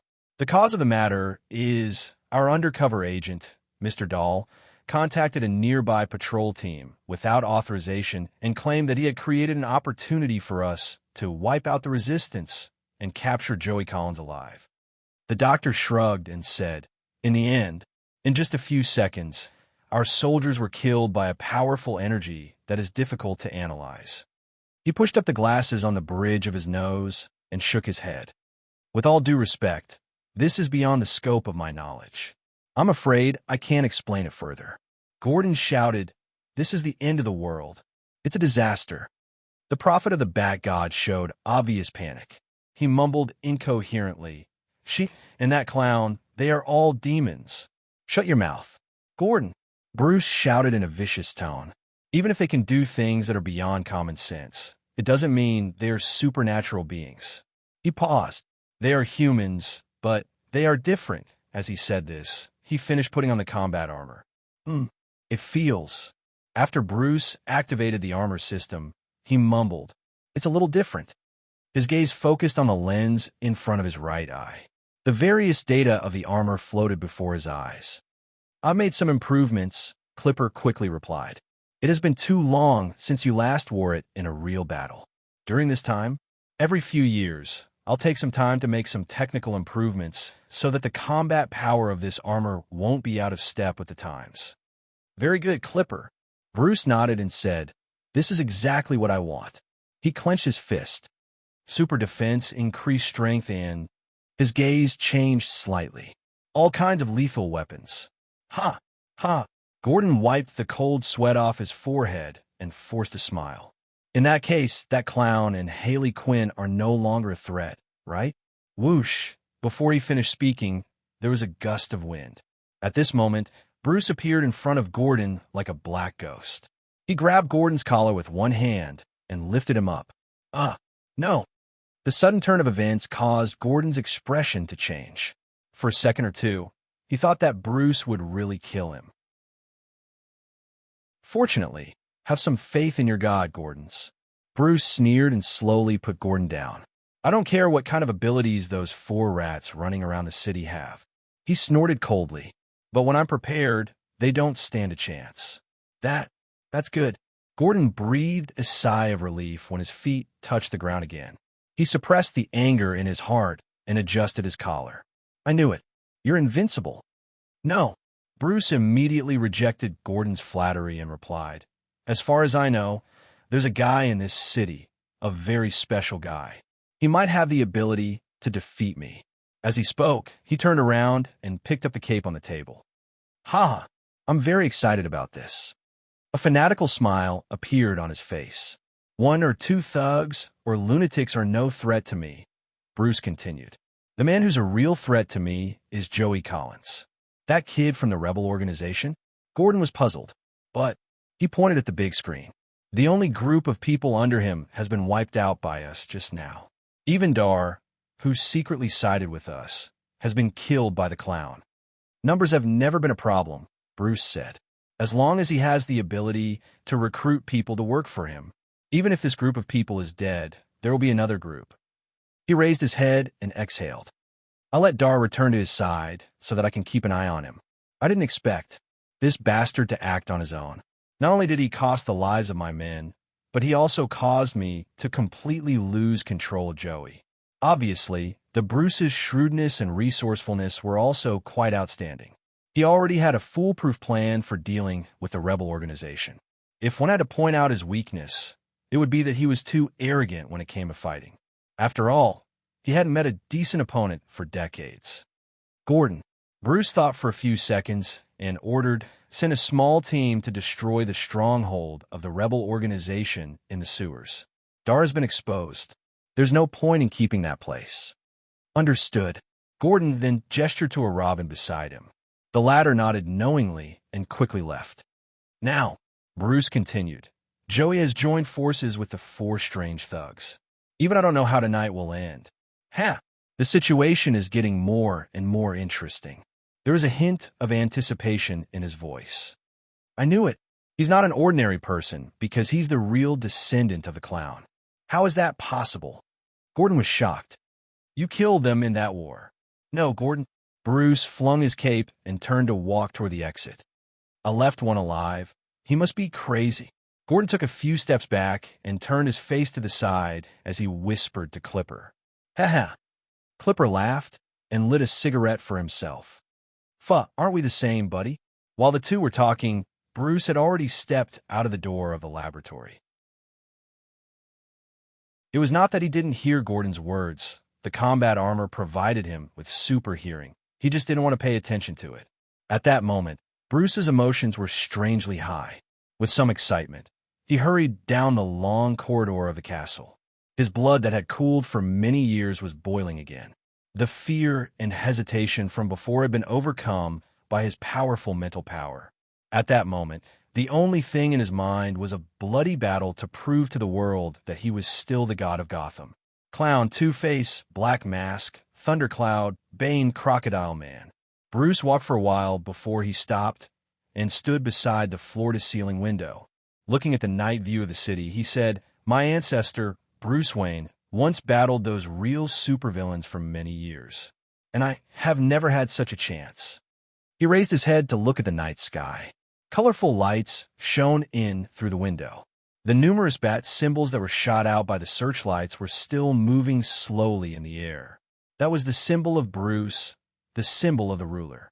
It was a constant reminder for the citizens of Gotham to worship the bats. If God really exists, then I have to thank him for sending those 4 people to me. Bruce mumbled to himself. Bruce started to talk to himself, putting on a show in front of the mob again and again, accepting the challenges of these scumbags. It really makes me sick and disgusted. He grinned wickedly. Ha! These 4 are the real challengers that I've been waiting for. He said confidently, I will use your blood to prove that my power is above everything else. Just as the man raised his head 45 degrees to make his declaration, suddenly a white, extremely bright light appeared in his line of sight. What is that? The smile on Bruce's face disappeared.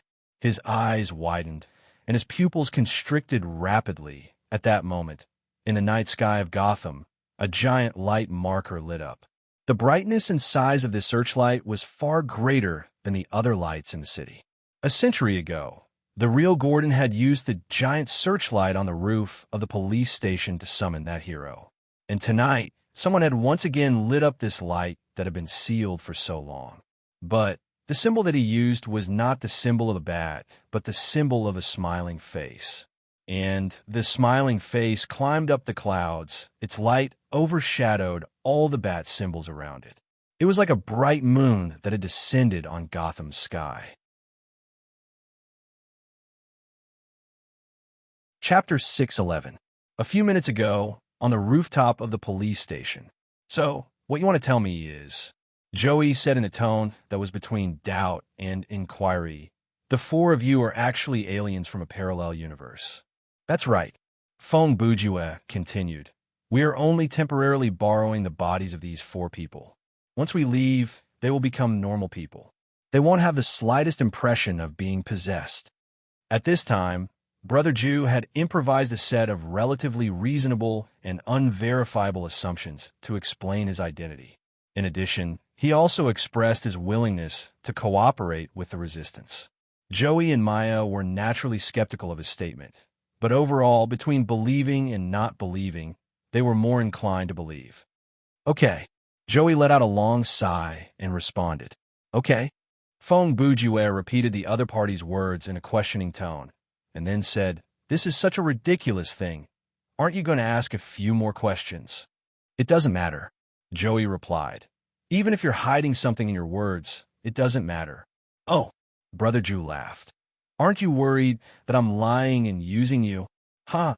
Joey laughed, stretched out his hand, and counted with his fingers. You can jump from the top of a building that is nearly 20 meters high without getting hurt. You can easily carry Maya and me and jump back up. That ugly girl only took 30 seconds to kill 15 fully armed Robins. Poison Ivy only took a few minutes to memorize the city's sewer map.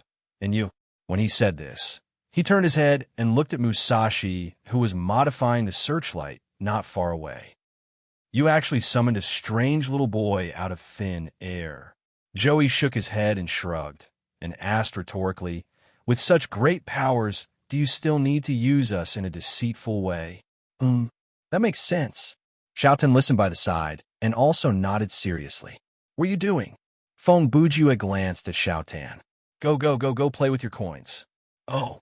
Xiaotan was really obedient. As soon as brother Ju chased him away, he tactfully ran away. Not only did he run away, he even took out a coin from his pocket and began to toss it in boredom. Name, Two-Faced Man's coin. Type, plot, item, quality, normal, function, unknown.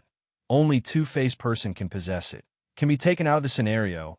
No remark. This is a commemorative coin from Gotham City that was released in 1922. It is a very rare mistake coin. Both sides of the coin have human heads printed on it, and one side has become twisted and scary due to the corrosion of strong acid, just like its owner. The moment Xiao Tan entered the scenario, the coin appeared in his inventory. But for now, he had no idea what the actual use of this thing was. After meeting up with Brother Ju, the two shared this information, and that was why Feng Bujue half-jokingly asked Xiao Tan to play with the coin. "In any case, I accept your suggestion of cooperation," Joey said to Brother Ju. Joey quickly told Brother Ju, "After all, our so-called resistance group only has 2 members left. There is no reason for us to reject them." Maya, who had been standing next to Joey, reminded him, "By the way, Joey, I'm afraid we can't return to our base in the sewer." Joey replied in a helpless tone, "Dar must have already told the Bruce the coordinates of the stronghold. I think they're probably waiting for an opportunity to catch us all in one fell swoop. That's why they haven't launched their attack yet."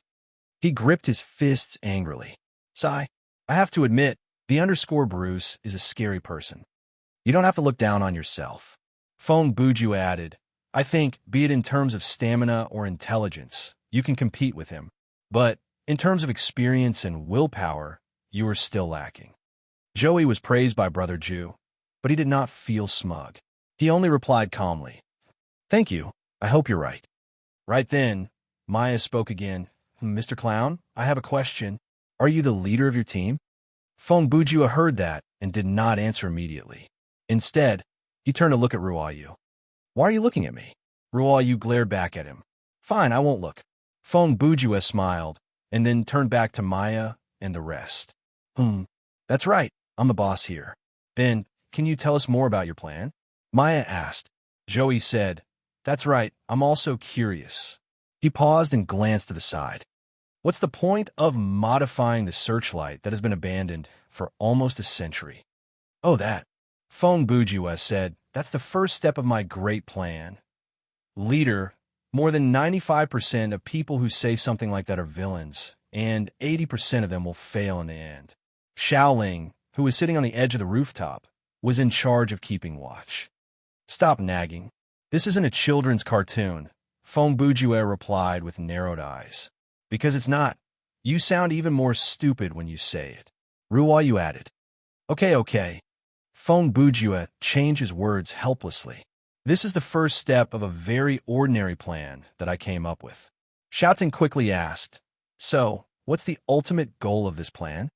Feng Bujue sneered, raised his arms like a Chinibu and replied, "Let Batman be reborn." "What?" Joey and Maya asked in unison. They really didn't understand what Brother Bujue meant. "If you're talking about Batman, there's one in the city now, and he's alive and well." Joey said thoughtfully, "Could it be you want to resurrect the legendary Bruce Wayne?" "Hey, no. Feng Bujue pretended to be enigmatic and replied in a meaningful tone, "Batman doesn't have to be a person. This word represents a kind of spirit." Just as they were talking, Musashi, who was next to the searchlight, interrupted with a strange smile. "Hiss. Boss, I've already done it." "You can kill a person, but you can't kill a spirit." As Feng Bujue spoke, he walked toward the searchlight. Just like in a novel, the person dies, but the spirit lives on. As he said that, he walked to the front of the searchlight. "Look, just like you said, I changed it to a smiley face." Musashi raised his head to look at Brother Ju. "Not bad." As Feng Bujue spoke, he took out the military shovel from his inventory and used the skill, not so hasty repair on the giant searchlight. The embarrassing thing was, Brother Jew's first use of the skill failed. As a player with level C workmanship mastery, 75% success rate, and alchemist dedication, 10% additional success rate, his luck was indeed worthy of a villain. Of course, the exhaustion of 200 stamina points was nothing to Brother Jew. Even if the skill failed, it wouldn't enter cooldown, he could just use it again. Okay, the circuit has been reconnected, right? Fong Bujua asked after successfully activating the skill. That goes without saying, hiss hiss hiss. Musashi replied in his usual strange tone. Fong Bujua nodded and walked to the side of the searchlight. With a powerful tug and a tug, he managed to turn the machine that weighed several hundred kilograms upward by 80 degrees. Then, turn it on, Brother Jew ordered. Musashi received the order and immediately used his wretched little steps to run over to the electrical box and put down the operating lever. Click! With the sound of the motors starting, a strong white beam of light shot into the sky. I still don't understand. Joey looked up at the smiley face in the sky and asked, "You said you want Batman to be reborn, but why did you put the Joker's logo in the sky?" "I'll make you understand." Fong Bujue adjusted the angle of the searchlight and then released his grip. But now, before Bruce and his team arrive, let me give everyone a brief overview of our plan of action for the next few hours. Chapter 6:12. Team 1 has arrived at the predetermined location. Over. Team 2 has arrived at the predetermined location. Over. Team 3. Team 6 has arrived at the predetermined location. Over. Team 6 has been assembled. Please give the order. Sir. Several different voices reported the situation to Bat Castle through the walkie-talkie. Maintain the formation, shrink the circle, and wait for Bat's order. Gordon, who was in the command center, looked at the images sent back by the various teams and gave his orders. Yes, sir. A firm reply came through the communicator. Did you hear that, Bruce? Gordon quickly switched to another frequency and asked the Bruce. Of course, Bruce replied. From here on out, I'll take over. Understood, Gordon replied. Then he switched to the common frequency and shouted, Long live Bat! Long live Bat! The reply came in unison. By then, it had been 15 minutes since the smiling face had climbed into the sky of Gotham. The time limit of not-so-hasty maintenance had just ended. The Bruce and his Robin unit had also completed their encirclement of Gotham Police Station. At that moment, on the ground alone, there were more than 200 fully armed soldiers and 10 armored vehicles. That was not to mention the 20-plus disc-shaped patrol boats and a bat plane hovering in the air.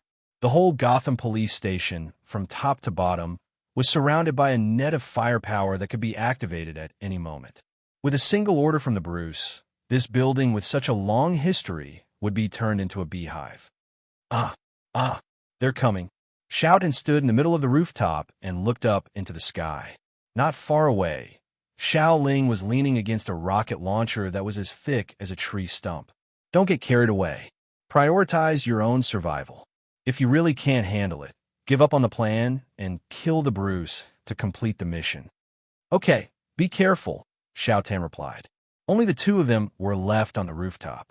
Brother Ju, Ruo Yu, Joey, and Maya had all left. Two-Faced Man, Poison Vine Girl. Suddenly, the Bruce's voice came from the Batplane's loudspeaker. I don't know where you got this strange, evil power, but if you think you can escape judgment with this, then you're too naive. Before he finished speaking, the hatch of the Batplane opened. In the next second, Bruce, who was wearing combat armor, jumped up from his seat, spread open his dragon wing-shaped cape, and glided towards the rooftop of the police station. Huh? No way. Xiao Tan looked surprised. This guy has an air force, but he doesn't use it. Instead, he's coming down to fight us? He's fighting you. Xiao Ling patted Xiao Tan's shoulder, tilted her head, and smiled. I can't beat him. Bang! After a loud boom, Bruce's feet landed firmly on the ground. Due to the heavy weight of his combat armor, when he landed, he crushed the ground under his feet, looking very imposing. My people, after Bruce stood up straight, he raised his head and shouted, Use your eyes to witness the true power of the bat. Is he talking to us? Xiao Tan tilted his head and whispered. Xiao Ling replied, obviously not. She glanced at the patrol airships in the sky. Just as the commander predicted, the live broadcast has resumed. He's talking to the audience. Oh, that's great.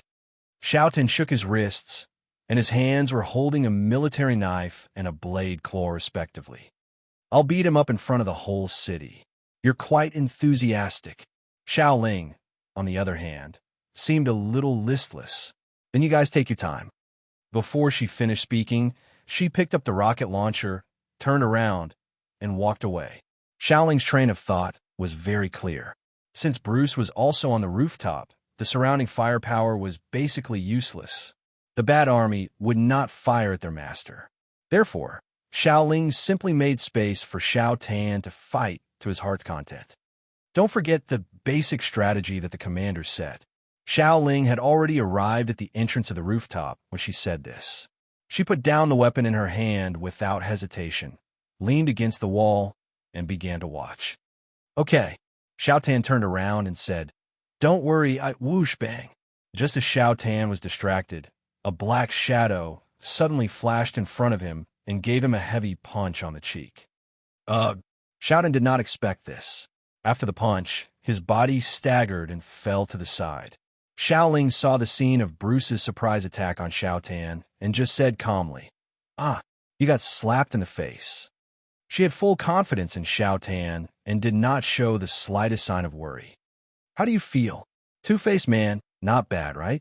Bruce saw that his opponent was about to fall and naturally would not let go of the opportunity. He immediately took 2 steps forward and raised his knee to hit Xiao Tan's ribs again. However, this time the attack missed. Wang Tangji exerted strength in his waist, twisted his body, and with a sideways flip, he easily resolved the crisis. Oh, you seem to have some skills. Bruce saw this and was as calm as before. He commented in a relaxed tone, at least you're much better than the motley crew in the city. You despicable man. Xiao Tan wiped the bruise on the corner of his mouth with the back of his hand and glared at Bruce. Previously, you tied me to the aircraft and flew the aircraft to crash into me. Now, you suddenly attacked without warning? Warning? Bruce sneered. Two-faced man, is your brain damaged? As he spoke, he moved to the side, looking for an opportunity to attack. This is not a fight between martial artists. It's a battle of life and death. Before he could finish his sentence, Bruce charged forward again and used the fin-shaped serrated teeth on his forearm armor to execute 2 slashes. Ping ping. Xiao Tan's reaction was not slow. He calmly moved his feet, raised his stiletto and blade claws, and blocked his opponent's attack. TSK. He's much stronger than I thought. After the exchange, Xiao Tan thought to himself, is this guy really an ordinary person? On the other hand, the surprise in Bruce's heart was far greater than Xiao Tan's. Unbelievable. The force of my 2 attacks is around 1,300 pounds, about 590 kilograms. Even if a normal person were to block it with an alloy shield, they would still be blown away by the huge force. But he actually blocked it with a short weapon in each hand. After the attack, he only took a few steps back. Hey, Xiao Tan, can you hear me? Just as the battle started, Brother Ju's voice suddenly sounded from the communicator in Xiao Tan's ear, obtained from the dead body in the parking lot and modified by Musashi. I'm busy, Xiao Tan replied softly. Yes, I saw it, Brother Ju said again. It's on the big screen in the city. Then why did you choose to talk to me now? Xiao Tan was a little annoyed. He was not a person who was good at multitasking. Brother Ju's actions were no different from disturbing him. I wanted to remind you that you are playing a super criminal, a brutal antisocial villain, Feng Buju has said. But so far, your words and actions are a little too normal. Xiao Tan lowered his voice and complained. I'm sorry, I don't have the talent to play bad guys. It's okay, I'll teach you, Brother Ju said. First, you have to laugh hysterically. Ha! Ha! Ha! The obedient Xiao Tan immediately laughed hysterically. It worked.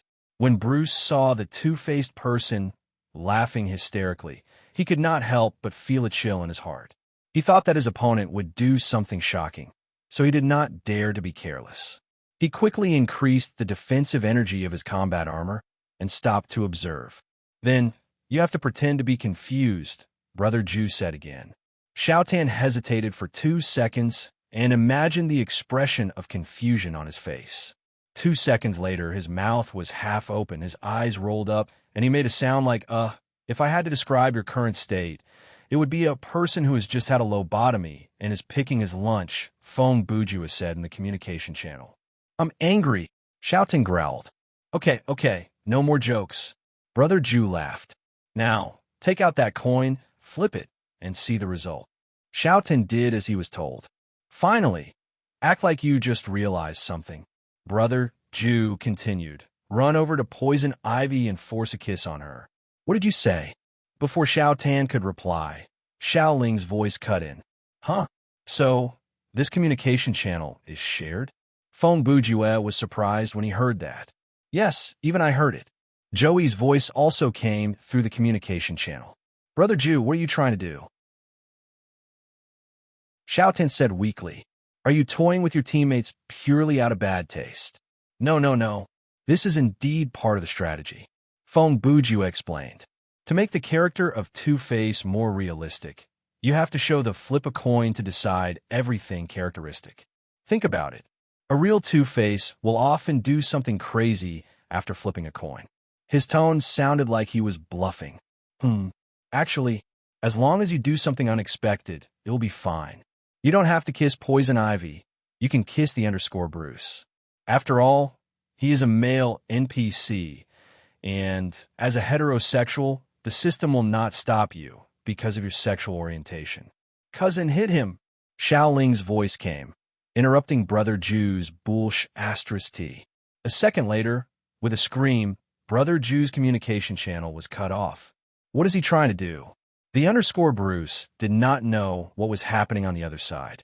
From his perspective, he only saw the Two-Face in front of him making a series of strange expressions and talking to himself from time to time.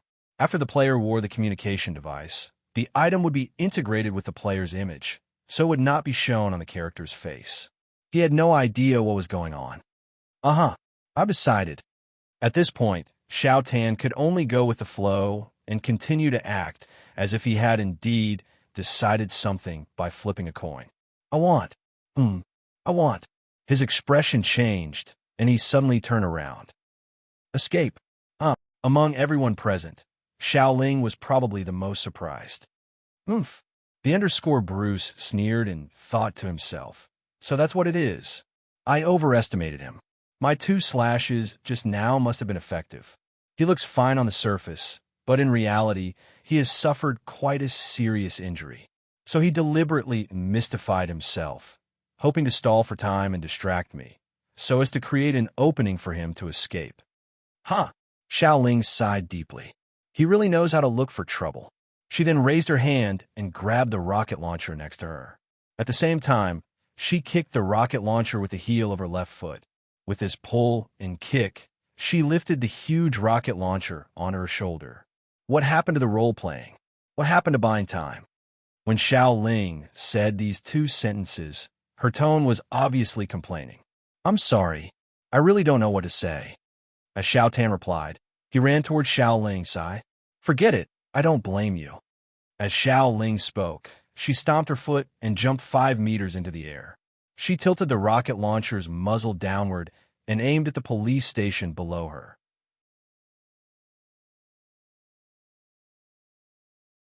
Chapter 613. It was impossible for the Bruce to remain indifferent to Poison Ivy's actions. He reacted immediately and tried to use long-range attacks to interrupt his opponent's bombardment. Whoosh! The bat dart arrived with a gust of wind. Xiao Ling didn't care because she knew that Xiao Tan would block the attack for her. I'll block it. Xiao Tan didn't disappoint. With a low roar, he leaped in front of the bat dart and reached out to block it. Ping! There was a crisp sound of metal colliding with metal, and bright sparks flew. The bat dart was pierced through by the hidden blade on Xiao Tan's wrist. It was skewered on the blade of the hidden blade. Name, Altair's Touch. Type, Compound weapon, quality, perfect, attack, extremely strong, defense, medium, attribute, and a special effect, assassin's edge, indestructible hidden blade, foolproof, automatically calibrates the trajectory of the arrow when fired. Equip requirement, fighting mastery A, sleuthing mastery B, bound. Remark, the arm scabbard used by the master assassin, Altair ibn Lahad. This genius assassin, who obtained the title of master at the age of 25, revolutionized the structure of the arm scabbard. The new hidden blade can be equipped without cutting off fingers. Its strength can be used for slashing, and the accuracy of the hidden arrow has been significantly improved. This equipment was obviously the prize that Xiao Tan won in the tournament for the best. Many people might have forgotten that the prize for the 11th to 30th place was random perfect grade equipment corresponding to the level. Type can be chosen, *1, and 3,000 skill points. It had to be mentioned that Wang Tangji's luck was different from some people's. When Xiao Tan chose the equipment type, he didn't choose a weapon. Instead, he chose a hand armor. He didn't lack close-range weapons, but there was still room for improvement in his armor. Excluding withering armor, deerskin boots, and wolf mane greaves, Xiao Tan chose the hand armor. In the end, he actually drew an assassin's arm scabbard. This item could cover the arm scabbard that came with his clothes, and it could be used as both a defensive equipment and a weapon. It also had a reliable long-range attack, which made up for his weakness of having a low marksmanship mastery. In addition, the hidden blade and the blade claw did not conflict with each other, so they could be equipped on the same hand. Overall, this was simply a piece of equipment that was tailor-made for Xiao Tan. It allowed him to enrich his battle tactics and raise his strength to a whole new level. That's impossible. The Bruce couldn't help but cry out when he saw the dart being intercepted. He wasn't surprised by his opponent's speed, but by the power of the hidden blade. One had to know that the bat darts thrown by the Bruce were not ordinary. The darts were made of an extremely hard alloy, and there was a microchip inside. Although they were called darts, they were actually comparable to miniature missiles. In theory, the darts could cut through the shell of a car, kill the people inside, then cut through the shell on the other side and fly back to the Bruce's hand. Humph. Scared now, Xiao Tan, who was in the air, said proudly, "If I wasn't worried about cutting off your hand, I would have used this to cut you." "Hey!" Xiao Ling then shouted at Xiao Tan, "Catch me." Got it. Xiao Tan and her had been in the dungeon together for a long time, and the two had a good rapport. They could understand each other's meaning even if others didn't understand it. After the two finished talking, Xiao Tan used Heaven and Earth Inversion mantra and rushed into the sky. Almost at the same time, the giant cannon on Xiao Ling's shoulder fired. Name, Flaming Ember Thruster. Type, weapon, quality, excellent. Attack power, extreme. Element, fire. Special effect, none. Equip requirement, marksmanship A, character strength enough to lift the barrel, bound. Remark, an extreme weapon that gives up mobility, accuracy, and continuous combat ability. It weighs 190 kilograms, and its recoil and power are equally shocking. The firing cooldown period is 10 minutes. P.S. This item must be placed in the inventory in photon form. Every time the inventory is removed, it will enter a new cooldown period. Boom! The flames exploded, and there was a loud explosion. The energy from the flaming ember thruster was like a fire dragon, and it furiously rushed toward the roof of the police station. Damn it! The Bruce cursed under his breath, turned around, and ran. His speed was not slow, and in the blink of an eye, he was at the edge of the roof. In the next second, he flicked his cloak and jumped out of the rooftop's range. At the same time, the dragon-like energy beam pierced through the roof of the building and continued down until it pierced through the entire building. That was not the end. The fire continued to burn, and it started to spread horizontally. 3 seconds later, every floor of the police station exploded with fire, and the windows on the 4 sides of the building shot out waves of fire. 10 seconds later, as expected, the underground gas pipe exploded. As a result, more violent explosions were heard one after another, causing a chain reaction in several nearby blocks. Hundreds of fire pillars suddenly spewed out from the ground, turning the streets into a sea of fire. Robin's troops, who surrounded the police station, suddenly fell into a panic. At that moment, the culprit had been lifted into the air by the recoil of the flaming ember thruster. Of course, Xiaoling was not in a good condition either. Even with the protection of the costume, her shoulders were burned.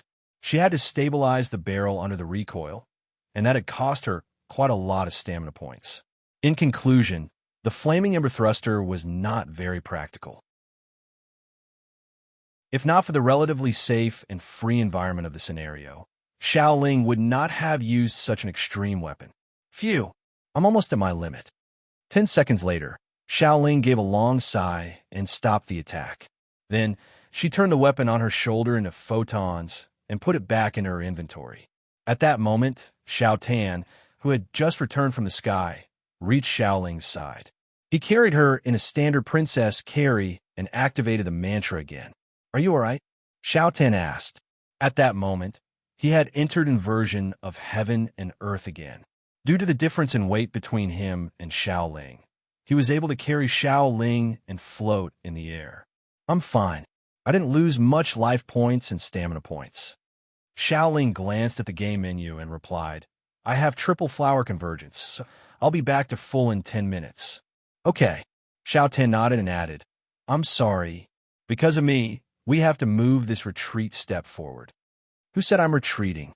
Xiao Ling grumbled. "We've only bought so much time. Obviously, it's not enough."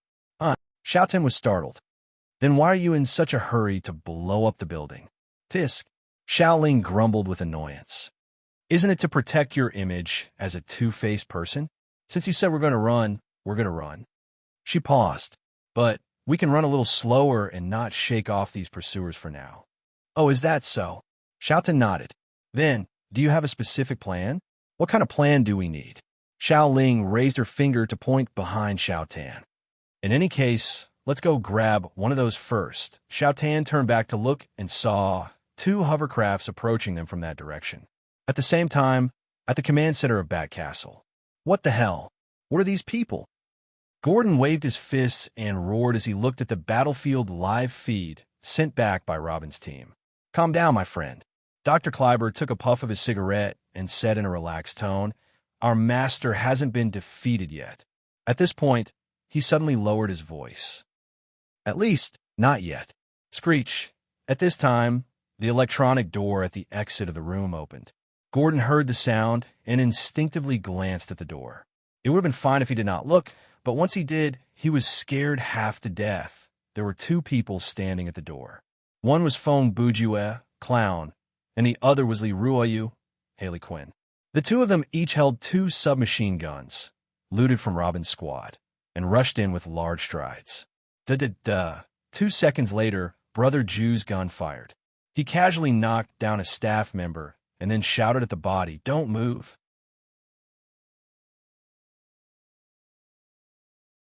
Chapter 614. Don't shoot. Gordon was the first to raise his hands. "We don't have any weapons." "I know." As Feng Bujue spoke, he casually placed the submachine gun in his hand on the console next to him. "But I have." Before he could finish a sentence, he pulled out 3 grenades from his pocket. "And I have plenty of them." What are you trying to do?" Gordon's face was pale with fright.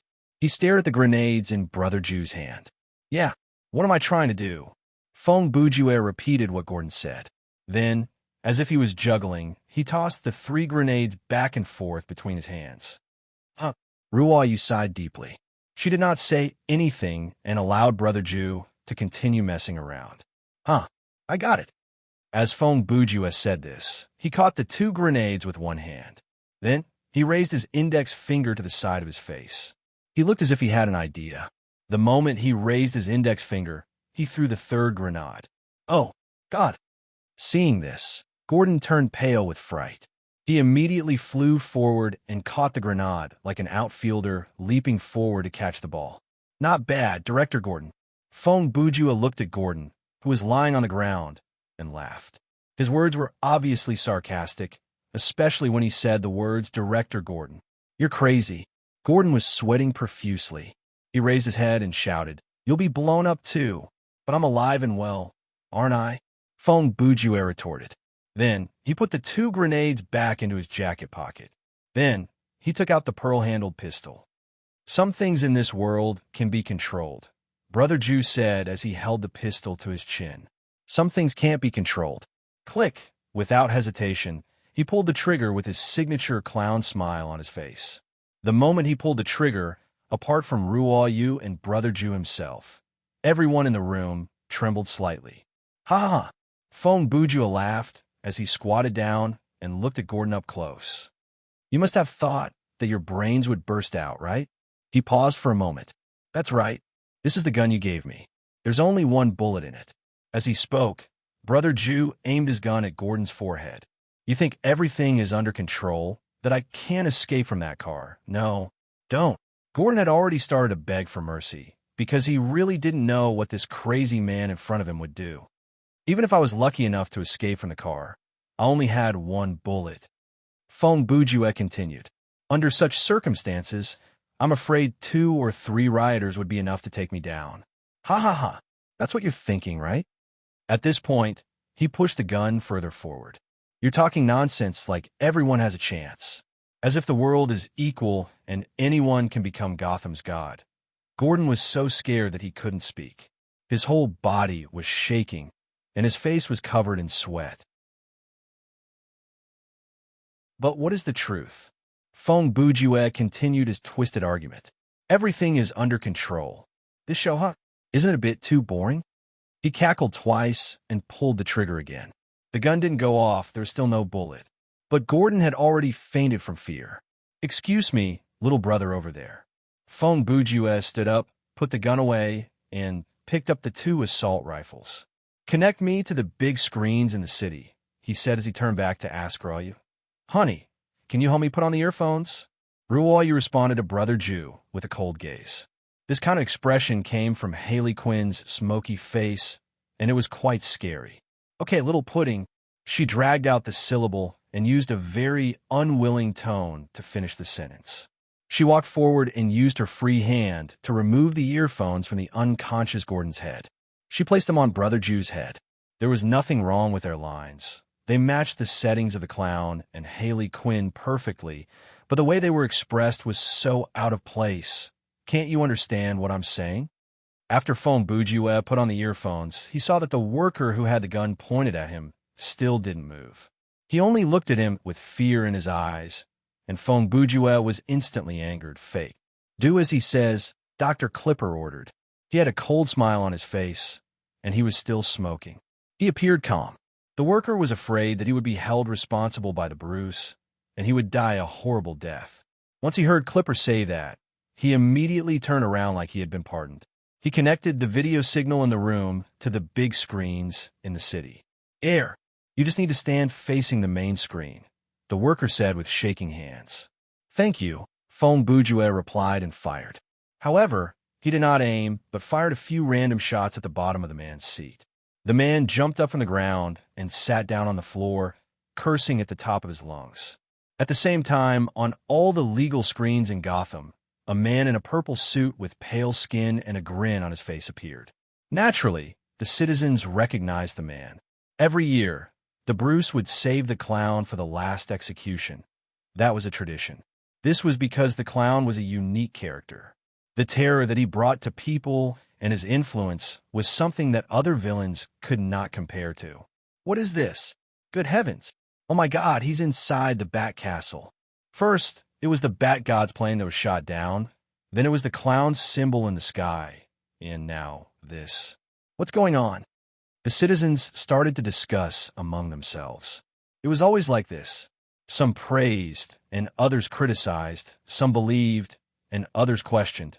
Some were confident and others were afraid. Many people think that this is a world of equality. Those who live in this world can have everything as long as they work hard.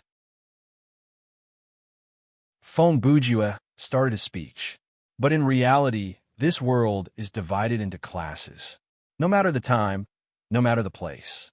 As long as there are people, there will be this social structure. Take you people, for example. You pathetic, ignorant, and stupid maggots who struggle to survive in the cracks of tyranny are living at the bottom of Gotham. He smiled. You can have everything you want, but that doesn't mean that you can have it. Do you know why? Fong Bujue leaned his face close to the camera. With a wicked smile, he spat out the answer that was buried in everyone's heart. Because bat.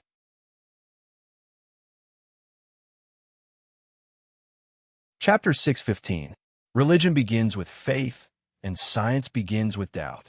Fong Bujue continued his speech. That masked lunatic uses religious methods to enslave you, but what he relies on is science. He waved his arm, and the submachine gun in his left hand pointed at Professor Clipper. Doctor, can you come over here? It's my pleasure, Clipper replied with a shrug. He put out the cigarette and slowly walked to Fong Bujue's side, appearing in front of the camera. Let me introduce to everyone. Fong Bujue chuckled strangely. This is the most important subordinate of the King of Gotham, the magician who gave the Bruce eternal youth, Professor Clipper. Clipper didn't say anything. He just looked at the camera with a calm expression. For the civilians, this old bald man with the strange glasses was basically a stranger. Even though he would sometimes appear behind the Bruce with Gordon, he had never said a word in public. Your god is already 91 years old this year. When he was 60, he became the Bruce. Fong Bujue continued. And this Professor Clipper is even older than the Bruce. As someone who had read the original comic, Brother Jew was naturally familiar with this information. It was him who used his superb scientific knowledge to create a god. Over the years, Professor Clipper has been replacing the blood, skin, and when necessary, even the organs of that bastard bat. You know a lot more than I thought. Clipper finally couldn't help but speak. Hearing that, Fong Bujue turned his ghastly face around to smile at the professor, but he did not respond. Every year, Dr. Kleiber would create 4 or 5 sacrifices in the laboratory in advance so that he could throw them into the killing ritual. Brother Jew soon turned his head around and said to the live stream, "Look at this face of mine." He used the barrel of the gun to point at his own face. The manufacturing process is actually not that complicated. First, my skin is charred and then is slightly whitened. Then, using a laser scalpel, I cut out a toothy grin. Ha! Ha! He laughed maniacally. Of course, the most important step is to push a chip into my brain along my nose. That chip contains all the memories that the clown needs to know. It will also distort my personality and make me behave like a complete lunatic. Brother Jew paused before continuing. The supervillains that you've seen in the past, Two-Face, Thundercloud, Riddleman, Penguin, Scarecrow, they were all made with similar technology. His voice gradually rose. Bat is toying with you. He spreads false fear to make you succumb to his power. Gotham is sick, and so are all of you. You're beyond cure. Little Pudding, Ruwa, you still used a bossy tone to refer to Brother Jew. Pay attention to the time. There was a reason for her reminder. At that moment, the Bruce and Robin's team had completely given up on the pursuit of Two-Face and Poison Ivy. They were rushing toward the Bat Castle. In the player's own communication channel, Xiao Ling and Xiao Tan had already mentioned this twice.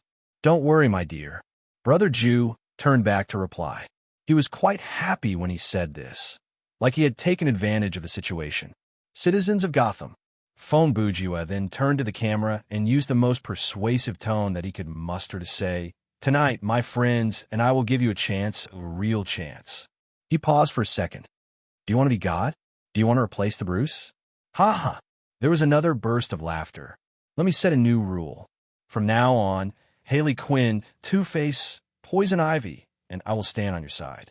We will do our best to weaken Batty's military strength and fight for a relatively fair playing field for you. And you, all you need to do is get rid of that liar, the underscore Bruce, and you can replace him. He added with a smirk. You could do whatever you want. Silence descended on Gotham. At that moment, the bustling street became extremely quiet. But this silence did not last for long. A restless atmosphere spread through the crowd. Even the most loyal Bat believer started to waver. Ha ha! Ha ha! Ha ha ha! Fong Bujue ended his speech with the signature crazy laugh of a clown. He used 2 fingers to pull the earpiece off and tossed it to the side. Then, he turned away from the camera. "Professor, you have to come with us." Ruo Yu turned her gun around and pointed it at Clipper. "Ah, I knew that would be the case." Clipper smiled. "There is no need to point your gun at me. I can follow you, but I cannot guarantee that we will be able to leave this place alive." He used his eyes to signal at the only exit in the room.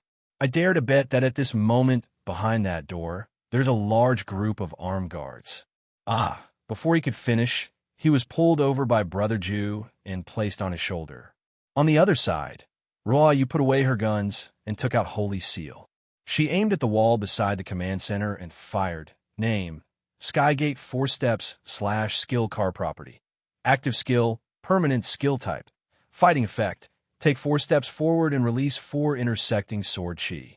Consumption: 500 stamina points. Learning requirement: Fighting mastery A. Sorcery C. Remark: this is a skill derived from the first of the 49 Taoist formations, the Skygate formation. There are 12 styles in total. If used with the Skygate formation, you will be invincible. The first step was to raise the sword upward. The second step was to slash horizontally to the left. The third step was to twist the sword downward. The fourth step was to swing the sword to the right. After 4 steps, the thick wall of the Bat Castle was actually cut open by the sword chi, forming a rather neat and tidy shape. Ruo Yu put away her sword and followed up with a side kick. The rectangular wall at the center of the slash was shattered into pieces. "Well done, my dear," Fong Bujue said with a smile. As he spoke, he carried Professor Clipper and leaped out of the exit. Ruo Yu sighed helplessly, but she still hurried to catch up. Following Brother Jew, they jumped over the outer wall of the castle. Almost at the same time that Ruo Yu jumped out, the door to the room opened. A large group of armed guards rushed in and yelled, "Don't move." Unfortunately, they were too late. They jumped out from there. A worker in the room yelled as he pointed at the hole in the wall. "I know." The Bruce's low voice sounded. He was following behind the group of guards. Since the lens on his right, I had a thermal sensor, he could see Brother Jew and Ruo Yu's escape route from the corridor. "Cut off the video signal," Bruce ordered calmly. The worker who survived Brother Jew's gunshot was stunned for a few seconds before he realized that it was his duty. "Yes, sir," he quickly answered and crawled up from the ground. He returned to the control panel and stopped the live stream. All the big screens in the city instantly fell into a pitch-black state. This time, it was impossible for them to play the propaganda video with Gordon as the main speaker.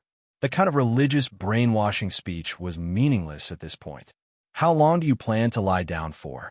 Seeing that the live stream had stopped, the Bruce walked to Gordon and yanked him up by his collar. Gordon instantly woke up from his stupor when he was lifted by someone. In his panic, the grenade in his hand accidentally slipped out. "Huh!" The Bruce caught the grenade in his hand. "Have you had enough sleep? WH what?" Gordon was still confused. "Phew!" The Bruce sighed and let go of the man. He ordered, "Gather all the troops and prepare to deal with the rioters in the city." "Air." Gordon was startled. "Yes, sir," he answered almost instinctively. It was not until the word "yes" left his mouth that he came back to his senses. He bent down to pick up the earpiece on the ground, then turned on the communication channel and shouted, "Attention all units, we are now activating the highest emergency plan. All Robin's units in Gotham, gather at the Bat Castle immediately. This is not a drill. I repeat, this is not a drill."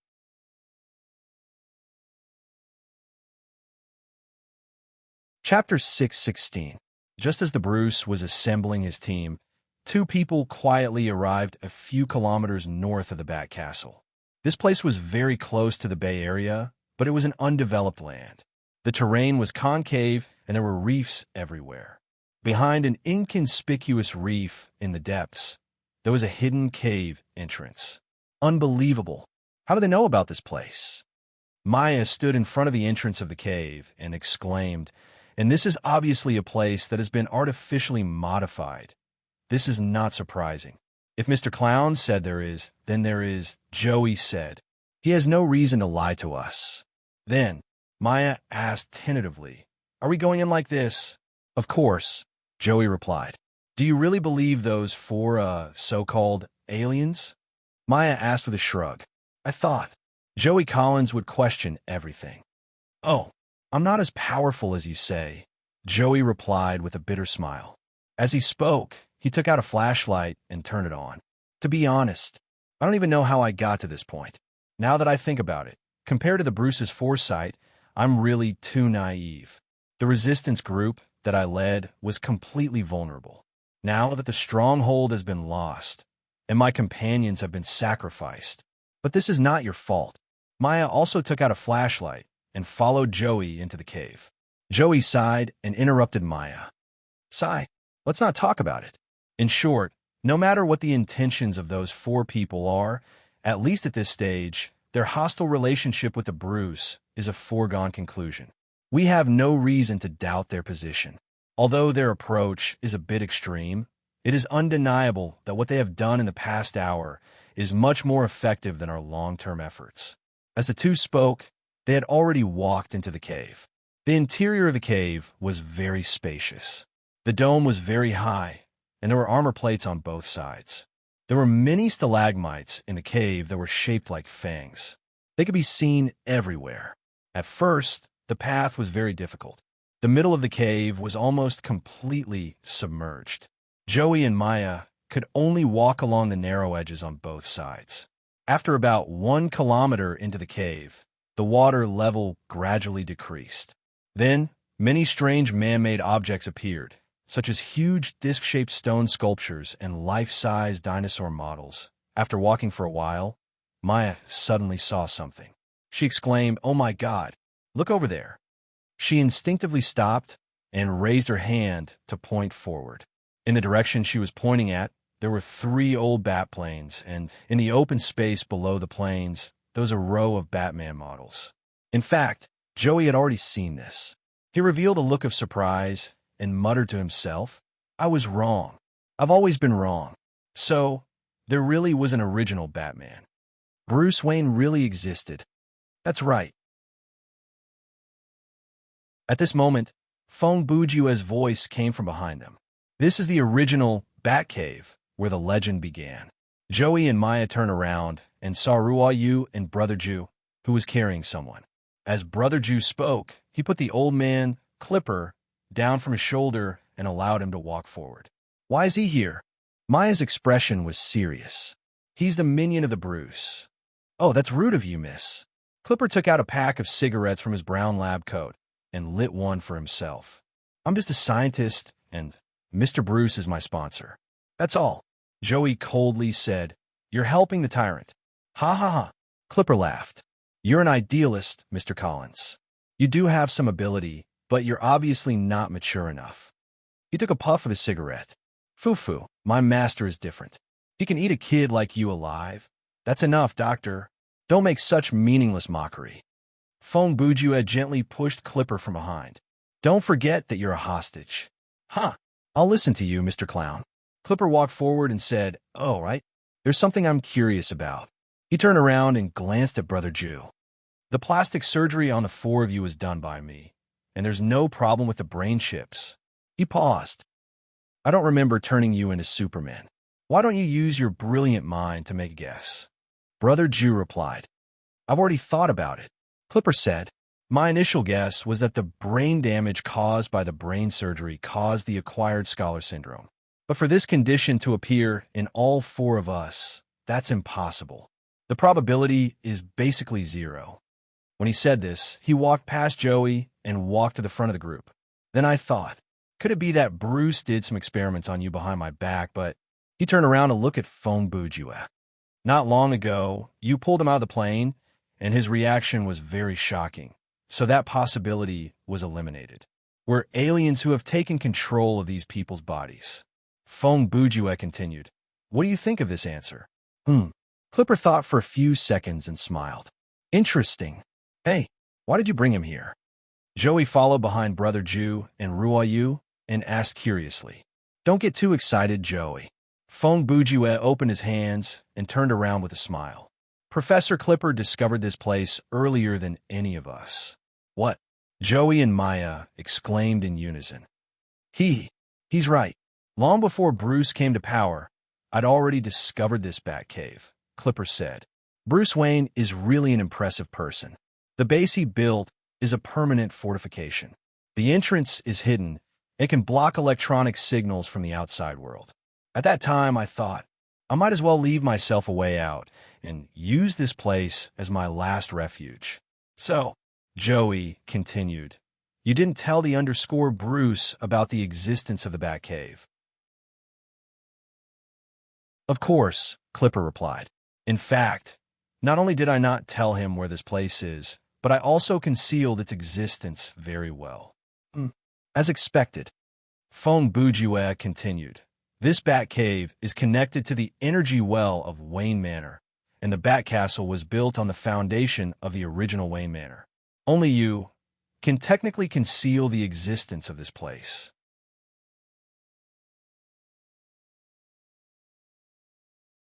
Chapter 617. You sure know a lot of things. Clipper looked at Fong Bujue with a meaningful gaze. Mr. Clown. Brother Jew tilted his head and shrugged. Stop wasting time, Professor. Start it up.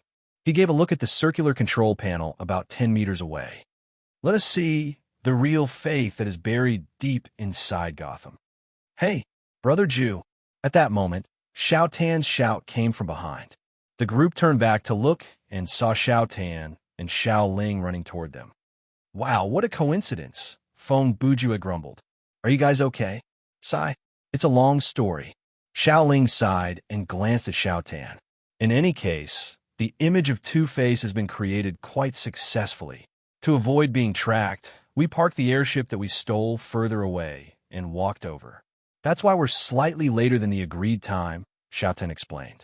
Since the cave blocked all electronic signals, they were unable to use the communicator to communicate with their teammates, so Xiao Tan gave them a brief explanation of the situation. Can I start now? Clipper had been working on the control panel for a while and successfully turned on the power of the device. After you, Professor. Then he turned around to tell Joey, who was behind him, Joey, what I'm about to say next is very important. You have to memorize every single word of it in your heart. Huh? Okay. Joey had no idea what the man was talking about, but he answered anyway. Before he finished speaking, Dr. Kleiber pressed a button on the console. At the same time, a video appeared on the main computer screen in front of everyone. An avatar appeared on the screen.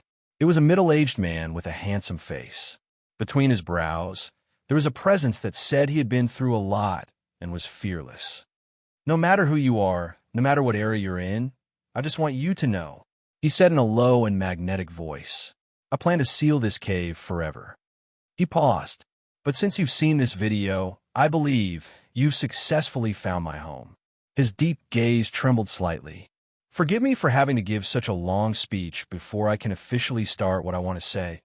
At this point, the man took a few steps back. Then his upper body was fully displayed in the camera. He was wearing a bat suit. Bruce Wayne, Joey and Maya gasped at the same time. Shoo! Fong Bujue quickly whispered. Keep listening. On the screen, Bruce Wayne had already picked up his cape and stared at it for 2 seconds. Then he said again, the oppressed and the despairing must be protected. I've done my best. As he said that, he put on the cape. No matter who inherits this cape, I hope he can continue to work hard for it. Avoid meaningless revenge, endless violence, and the so-called false reputation of a legend. Fight for the truth. There was a sense of determination in his tone, as well as a feeling of facing death with equanimity. I am about to face the final battle. These might be my last words. He's coming. I can hear his footsteps. As he said that, he put on the bat mask. I know. The Joker is just outside the door. Bruce Wayne's statement ended there. After saying that, he shook off his cape and turned away from the camera. The video was cut off. Other than Dr. Kleiber and Fong Bujue, the two of them had already seen the video, but one had seen it in real life and the other had seen it in the comic. The other 5 people present had rather complicated expressions. After that, what happened? Joey was the first to ask. Did Batman die? Yes, Kleiber said. He and the Joker died together. He raised his hand and pointed to the side. Do you see that wax figure of the Joker? That's the specimen I made from the corpse of the real Joker. Hearing that, everyone turned their heads to look. In the direction that the doctor was pointing, there was indeed a wax figure of the Joker. The specimen looked quite realistic. From the NPC's point of view, it was almost identical to Brother Jew, the Joker. I made him step forward and bend over to hold a gun. That's quite interesting, isn't it? Clyber laughed. What about Bruce Wayne? Joey continued to ask. Did you make a specimen too? As he said that, he had already turned his gaze to the 4 or 5 specimens of Batman. Unfortunately, I didn't manage to keep his body, Clyber said. Bruce Wayne's death was much more tragic than this Joker's. According to my analysis of the scene, it wasn't a fair fight at all because Mr. Wayne didn't seem to have any intention of killing the Joker, but the Joker did everything he could to kill him. Batman doesn't kill people.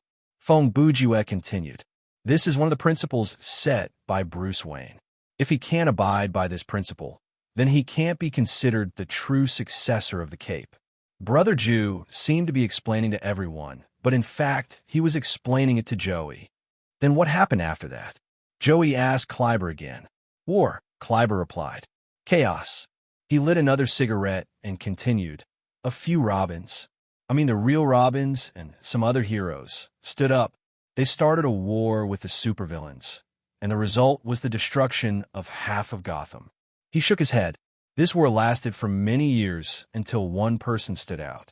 He was Bruce Wayne's direct descendant, and he is today's the Bruce. The professor blew out a puff of smoke. Foo-foo. You think he was a tyrant? Fine, he was indeed a tyrant, but he did what the heroes couldn't. He won the war. Clyber coughed drily twice. He killed all the supervillains in the city and their descendants. He paused. Other than you, Mr. Collins. I believe my master wanted to leave behind a challenger for himself. Who knows? What did you say? Joey had been an orphan since he was young. This was the first time he had heard about his background, and his face paled. He was telling the truth. You are the descendant of the Joker, Fong Bujue said. Isn't it ironic? When the descendant of the Bat became a dictator, the freedom fighters that stood out to resist him were the descendants of the Joker. I am the descendant of the Joker. Joey's heart was filled with complicated emotions as he mumbled to himself. Maya raised her hand to touch his shoulder, trying to calm him down. That was the only thing she could do. But in the end, the era of the tyrant should be over, Clyber continued. The law of history is right before our eyes. When the conflict accumulates to a certain level, a revolution is needed. He sneered. At this stage, I think overthrowing that old tyrant would be a good start. Do you also want to overthrow the Bruce's rule? Joey calmed down a little and asked immediately. That's obvious. Clyber laughed. In fact, I've already made preparations. If it weren't for your appearance, I would have prepared for another year and waited until next year's ceremony to try again. He smiled. But now that things have come to this, I'll bring forward the plan. After saying that, Clyber stubbed out his cigarette, pounced on the console, and quickly did a series of operations. As his hands worked, the power supply for all the equipment in the Batcave that had been hidden or dusty was restored one by one. Amidst the rumbling of the motor, the lights in the entire cave suddenly lit up. This is... Joey's eyes widened as he looked forward. In a corner 20 meters away, a row of transparent storage bins appeared. Inside were various pieces of equipment worn by Batman from various eras. Batman's equipment. It's the equipment used by the real Batman, Clyber corrected. These should have been designed by Bruce Wayne. He paused for 2 seconds before saying, even from the perspective of the present, it's not outdated. Of course, it's still quite difficult to compete with the combat armor on the underscore Bruce. Pick one and put on, Joey, Fong Bujue said. What? Me? Joey turned to look at Brother Jew. What do you mean? I'm the Joker's descendant. It doesn't matter. Fong Bujue interrupted him. You've already heard Bruce's recording. No matter who it is, as long as you're willing to bear his beliefs, you can inherit his cape. He said solemnly, Joey Collins, now you know who you are, what you should do, and who will help you. He glanced at Maya. You don't have to hesitate anymore. Shoulder the mission and do what you have to do.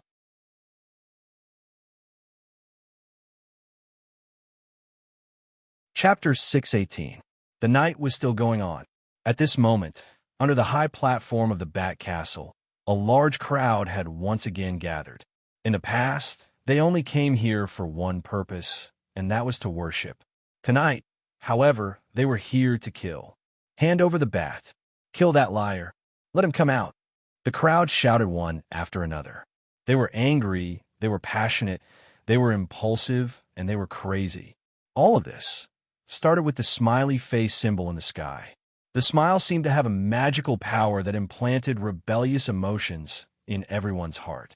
Feng Buju's excellent speech was the final catalyst. Sir, the situation is going out of control. On the high platform, a robin ran quickly to Gordon's side and reported, there are too many people surrounding the castle. We don't have enough troops. He paused for a second, and the look on his face became very strange. They haven't launched a frontal attack yet, but it's only a matter of time. Once they start to move in, well, you don't have to report these things. The voice of the Bruce suddenly rang out, interrupting the robin's narration. The robin was shocked when he heard the voice. He quickly turned his head and found the Bruce standing 2 meters away from him. I'm sorry, sir, I didn't see you. I know, the Bruce said. I'm testing the optical camouflage function of this armor. He walked forward slowly, and his voice was as calm as before. It looks good. You can return to your post first. Gordon finally spoke and motioned for the robin to leave. After the latter left, Gordon turned his head and said to the Bruce, it seems we underestimated the clown's ability to incite. Well, that's not entirely true. The Bruce pondered. In fact, the taste of this group of rioters has changed. After so many years of putting on a show, they have gradually forgotten my true strength. This group of people is tired of the blood of those so-called super criminals. They want my blood. But we still have an absolute advantage in terms of military strength, Gordon continued. Those rioters don't have airships or armored vehicles, and they don't have any heavy weapons. The Bruce replied, Umph. Advantage in terms of military strength? It's only a force of about 1,000 people. Among them, I don't know how many people have already decided to oppose me. He paused for a moment. Although the population of this city has declined and increased due to years of war, there's still nearly 1 million people. The signaler was right. We don't have enough troops. Even if our people can fight 1 against 10, or even 1 against 100, it will still be useless. When Gordon heard this, a strange thought flashed through his mind, but he still maintained his composure on the surface. Faith. If their faith collapses, they will tear me, the god, into pieces and elect a new one, just like what I did before. He scoffed. Humph. In this game, that clown has the absolute upper hand. He is very good. And not only is he good at fighting, his strategy and courage have surprised me even more. However, he then changed the topic. No matter how good the odds are, before it becomes a real victory, there is still the possibility of a comeback. At this point, the cunning king of Gotham had already come up with a countermeasure. Gordon, the Bruce said, I have thought of a plan. He looked at the man. But I need your help. Gordon's expression shifted slightly. After a moment of consideration, he replied, Of course, master. You will replace me, the Bruce said. What? Gordon's first reaction was that this was a trap. No, I wouldn't dare. Of course, I don't want you to replace me. I want you to fake an uprising and swear to overthrow me. And I will cooperate with you to put on a show. He explained. After all, the rioters don't know what I really look like. Based on the setting of the comic, the Bruce's face has already melded with the bat mask, and he can't take it off. We will find a random scapegoat, put the bat mask on him, and toss him out. As Gordon listened to the man, he calculated in his heart. Actually, he did have the thought of betraying. If possible, he did not want to put on a show. He wanted to toss the real the Bruce down and replace him as the god of Gotham. But in the end, he still lacked that kind of courage because he wasn't Gordon. The real Director Gordon had died more than half a century ago. This Gordon, who was the Bruce's biggest minion, was actually a Robin. He was the Robin who had followed Bruce since the beginning. When he was 30, he had undergone Professor Kleiber's plastic surgery and turned into the legendary Gordon. He successfully became the prophet of the Bat God and the highest official of Gotham City. Okay, I will do as you say. After Gordon made the decision, he turned to yell at the two soldiers who were 10 meters away. The two of you, go and prepare a body that is similar to the Bat God's body and change it into a bat costume. The two looked at each other. After 2 seconds of hesitation, they replied in unison, "Yes, sir. Yes, sir." After they left, Gordon walked to the edge of the stage, opened his earpiece, and started the last speech of his life. "My children, you have been tricked," he roared. "I have been tricked as well. The Bruce is a hypocritical god. This is a hypocritical game, a hypocritical game." As he yelled, his tone deepened. "The Bruce has gone mad, but don't worry, I have the situation under control." He opened his arms. "Children of the Bat God, follow me. Give me your support. I have taken over the Bat Castle. I have defeated the Bruce." He waved his arms. "Now, let me hand over the fake god's blood to you." His words came to an abrupt end as the underscore Bruce grabbed his waist from behind and lifted him up horizontally. At that moment, Gordon understood there was no such thing as a plan.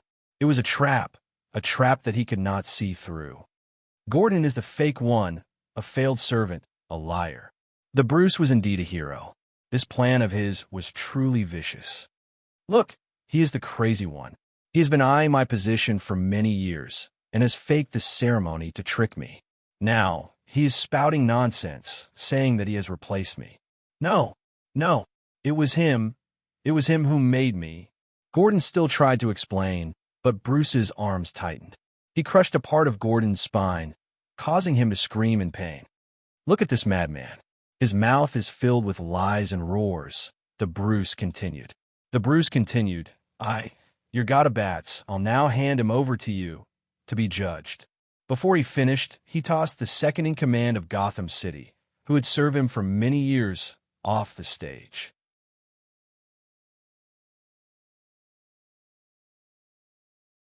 Chapter 619. Gordon's eyes were filled with endless despair and rage, but he was powerless to resist his fate. A few seconds later, he fell from the platform and died on the street. The crowd gathered below looked at Gordon's body, and they were once again confused. Could it be that we were wrong? Gordon is the liar. The power of the Bat God is real. We were tricked by the Joker. This group of people who were shouting for the overthrow of the Bat God were soon shaken. In the world of manga, there was always a group of people like this. One day, they were shouting to kill all the mutants. The next day, they were asking the superheroes to reveal their identities, and the day after, they were cheering for the freaks. Did they really have faith? No, they didn't. They didn't even have a stance.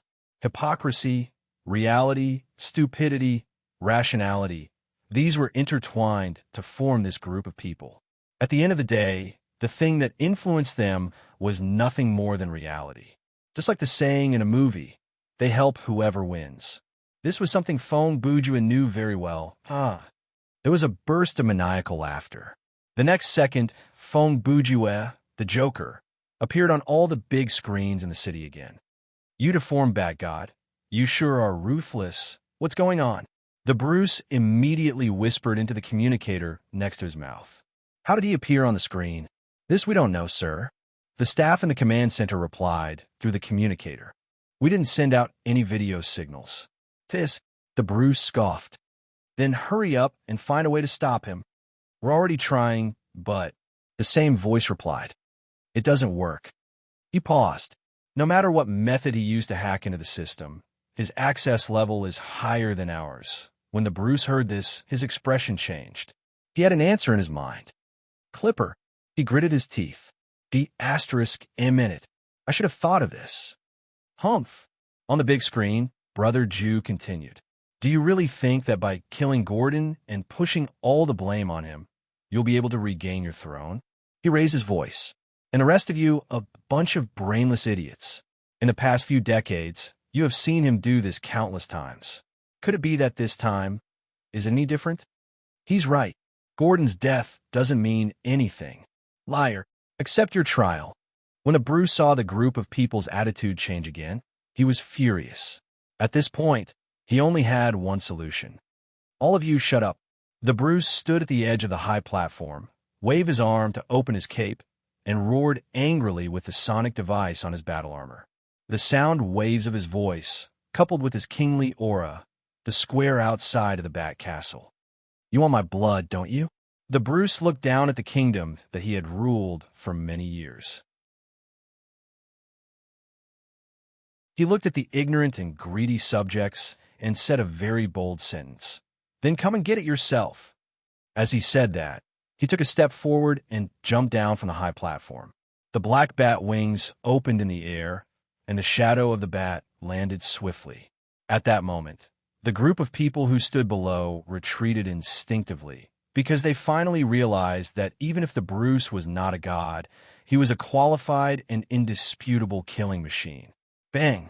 With a loud bang, a spiderweb of cracks appeared on the concrete floor.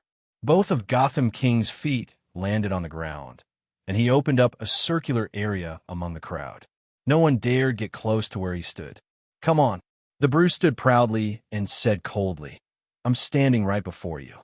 Do you not even have the courage to raise your weapons at me?" Before he finished, someone really opened fire. This was the specialty of firearms. Killing with a gun and killing with a cold weapon were two completely different concepts. Perhaps no one dared to fight the Bruce, but that did not mean that they did not dare to open fire. After the first gunshot, there was naturally a second, a third. A few seconds later, some of the civilians who were relatively close to the underscore Bruce and were armed began to shoot at him one after another. However, with the protection of the combat armor, the Bruce stood where he was and did not move an inch. The bullets that hit his body were deflected and rebounded, flying towards the surrounding crowd along with the bullets that were already deflected.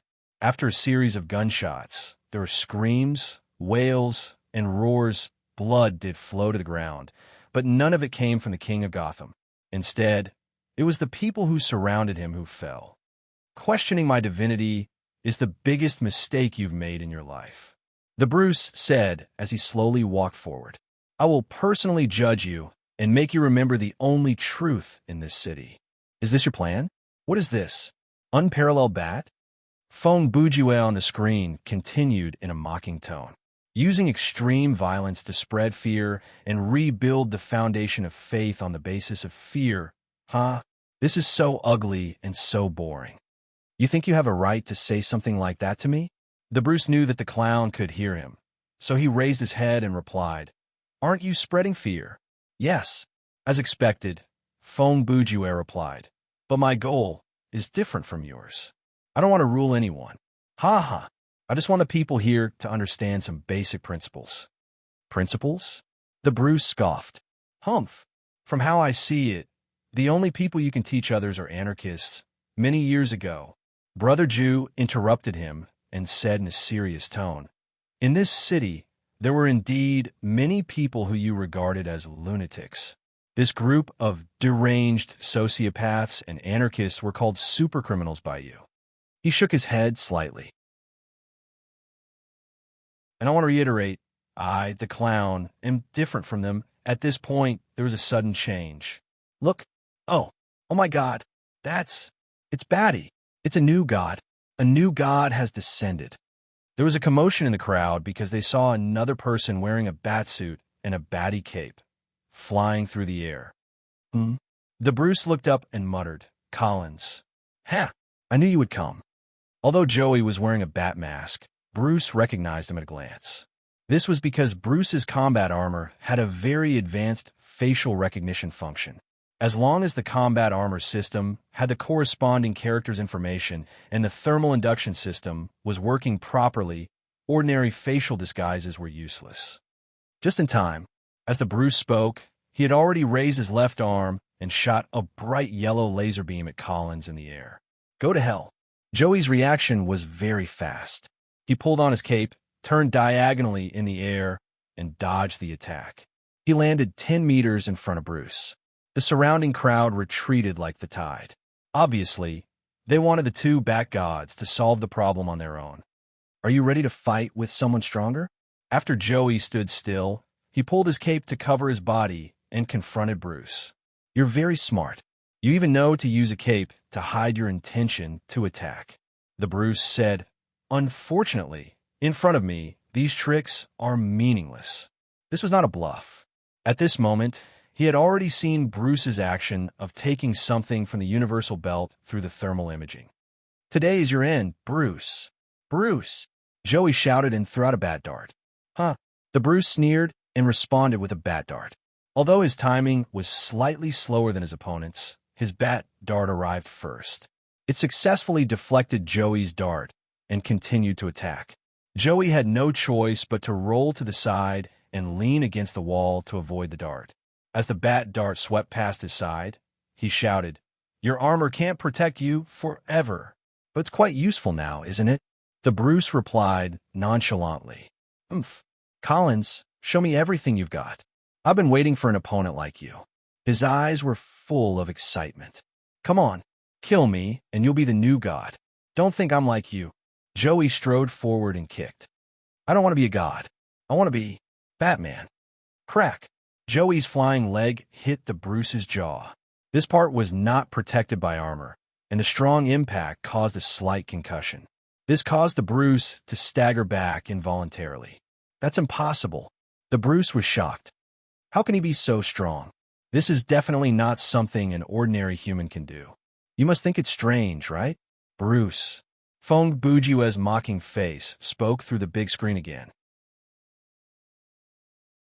"You must be thinking, with your modified body and super strong combat armor, how can you not defeat an ordinary person wearing an ordinary bat suit and fighting with his bare hands and feet?"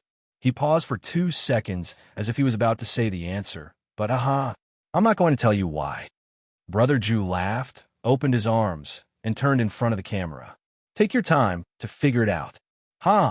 Then he cut off the video signal. At the same time in the Batcave. "Have you had enough fun?" Ruoyu asked Brother Jew, who was still laughing. Why didn't you call me Little Pudding?" Fong Bujua laughed. "I'm very suspicious now." Ruoyu continued. "Was it necessary to call you that just now?" "Of course it was. I said it was to maintain my image," Fong Bujua said. "I definitely didn't want to take advantage of you, for personal reasons." Ruoyu stared at Brother Jew coldly and replied, "Fong Bujua, you should be glad that you're Fong Bujua." What do you mean?" Brother Jew was puzzled. "Captain, you're too slow," Xiaoling said. "Can't you understand what she's saying?" Brother Jew has always been. Xiao Tan, who was helping Dr. Clipper move the heavy objects, interrupted. "But Sister Yu's words seem a little, Fong Bujia suddenly had a look of realization. "I get it." He turned to Ruo Yu and said, "It means that if it were someone else, you wouldn't be so polite, right?" Hee. Ruo Yu sighed softly. "Sigh. I'd better take the time to report you for sexual harassment or something. I think it would be quite interesting." "I say, you guys," Clipper suddenly said. At this time, Clipper suddenly spoke. He did not show much surprise at the conversation between these aliens. He just said calmly, "I have to remind you that even if Joey injected the diluted Bane's blood, his chances of defeating the Bruce are still very slim." He took a puff of his cigarette. "Foo-foo. Don't forget, the combat armor I make is fundamentally different from Bruce Wayne's work in terms of design. I'm making a killing weapon." "Don't worry, Doctor, I won't let Joey die." Fong Bujue replied with an unfathomable look. "But the test for him has just begun." That you're tuning in to the Warrior Lore YouTube channel. Don't forget to subscribe and join us on this journey to catch the most captivating stories.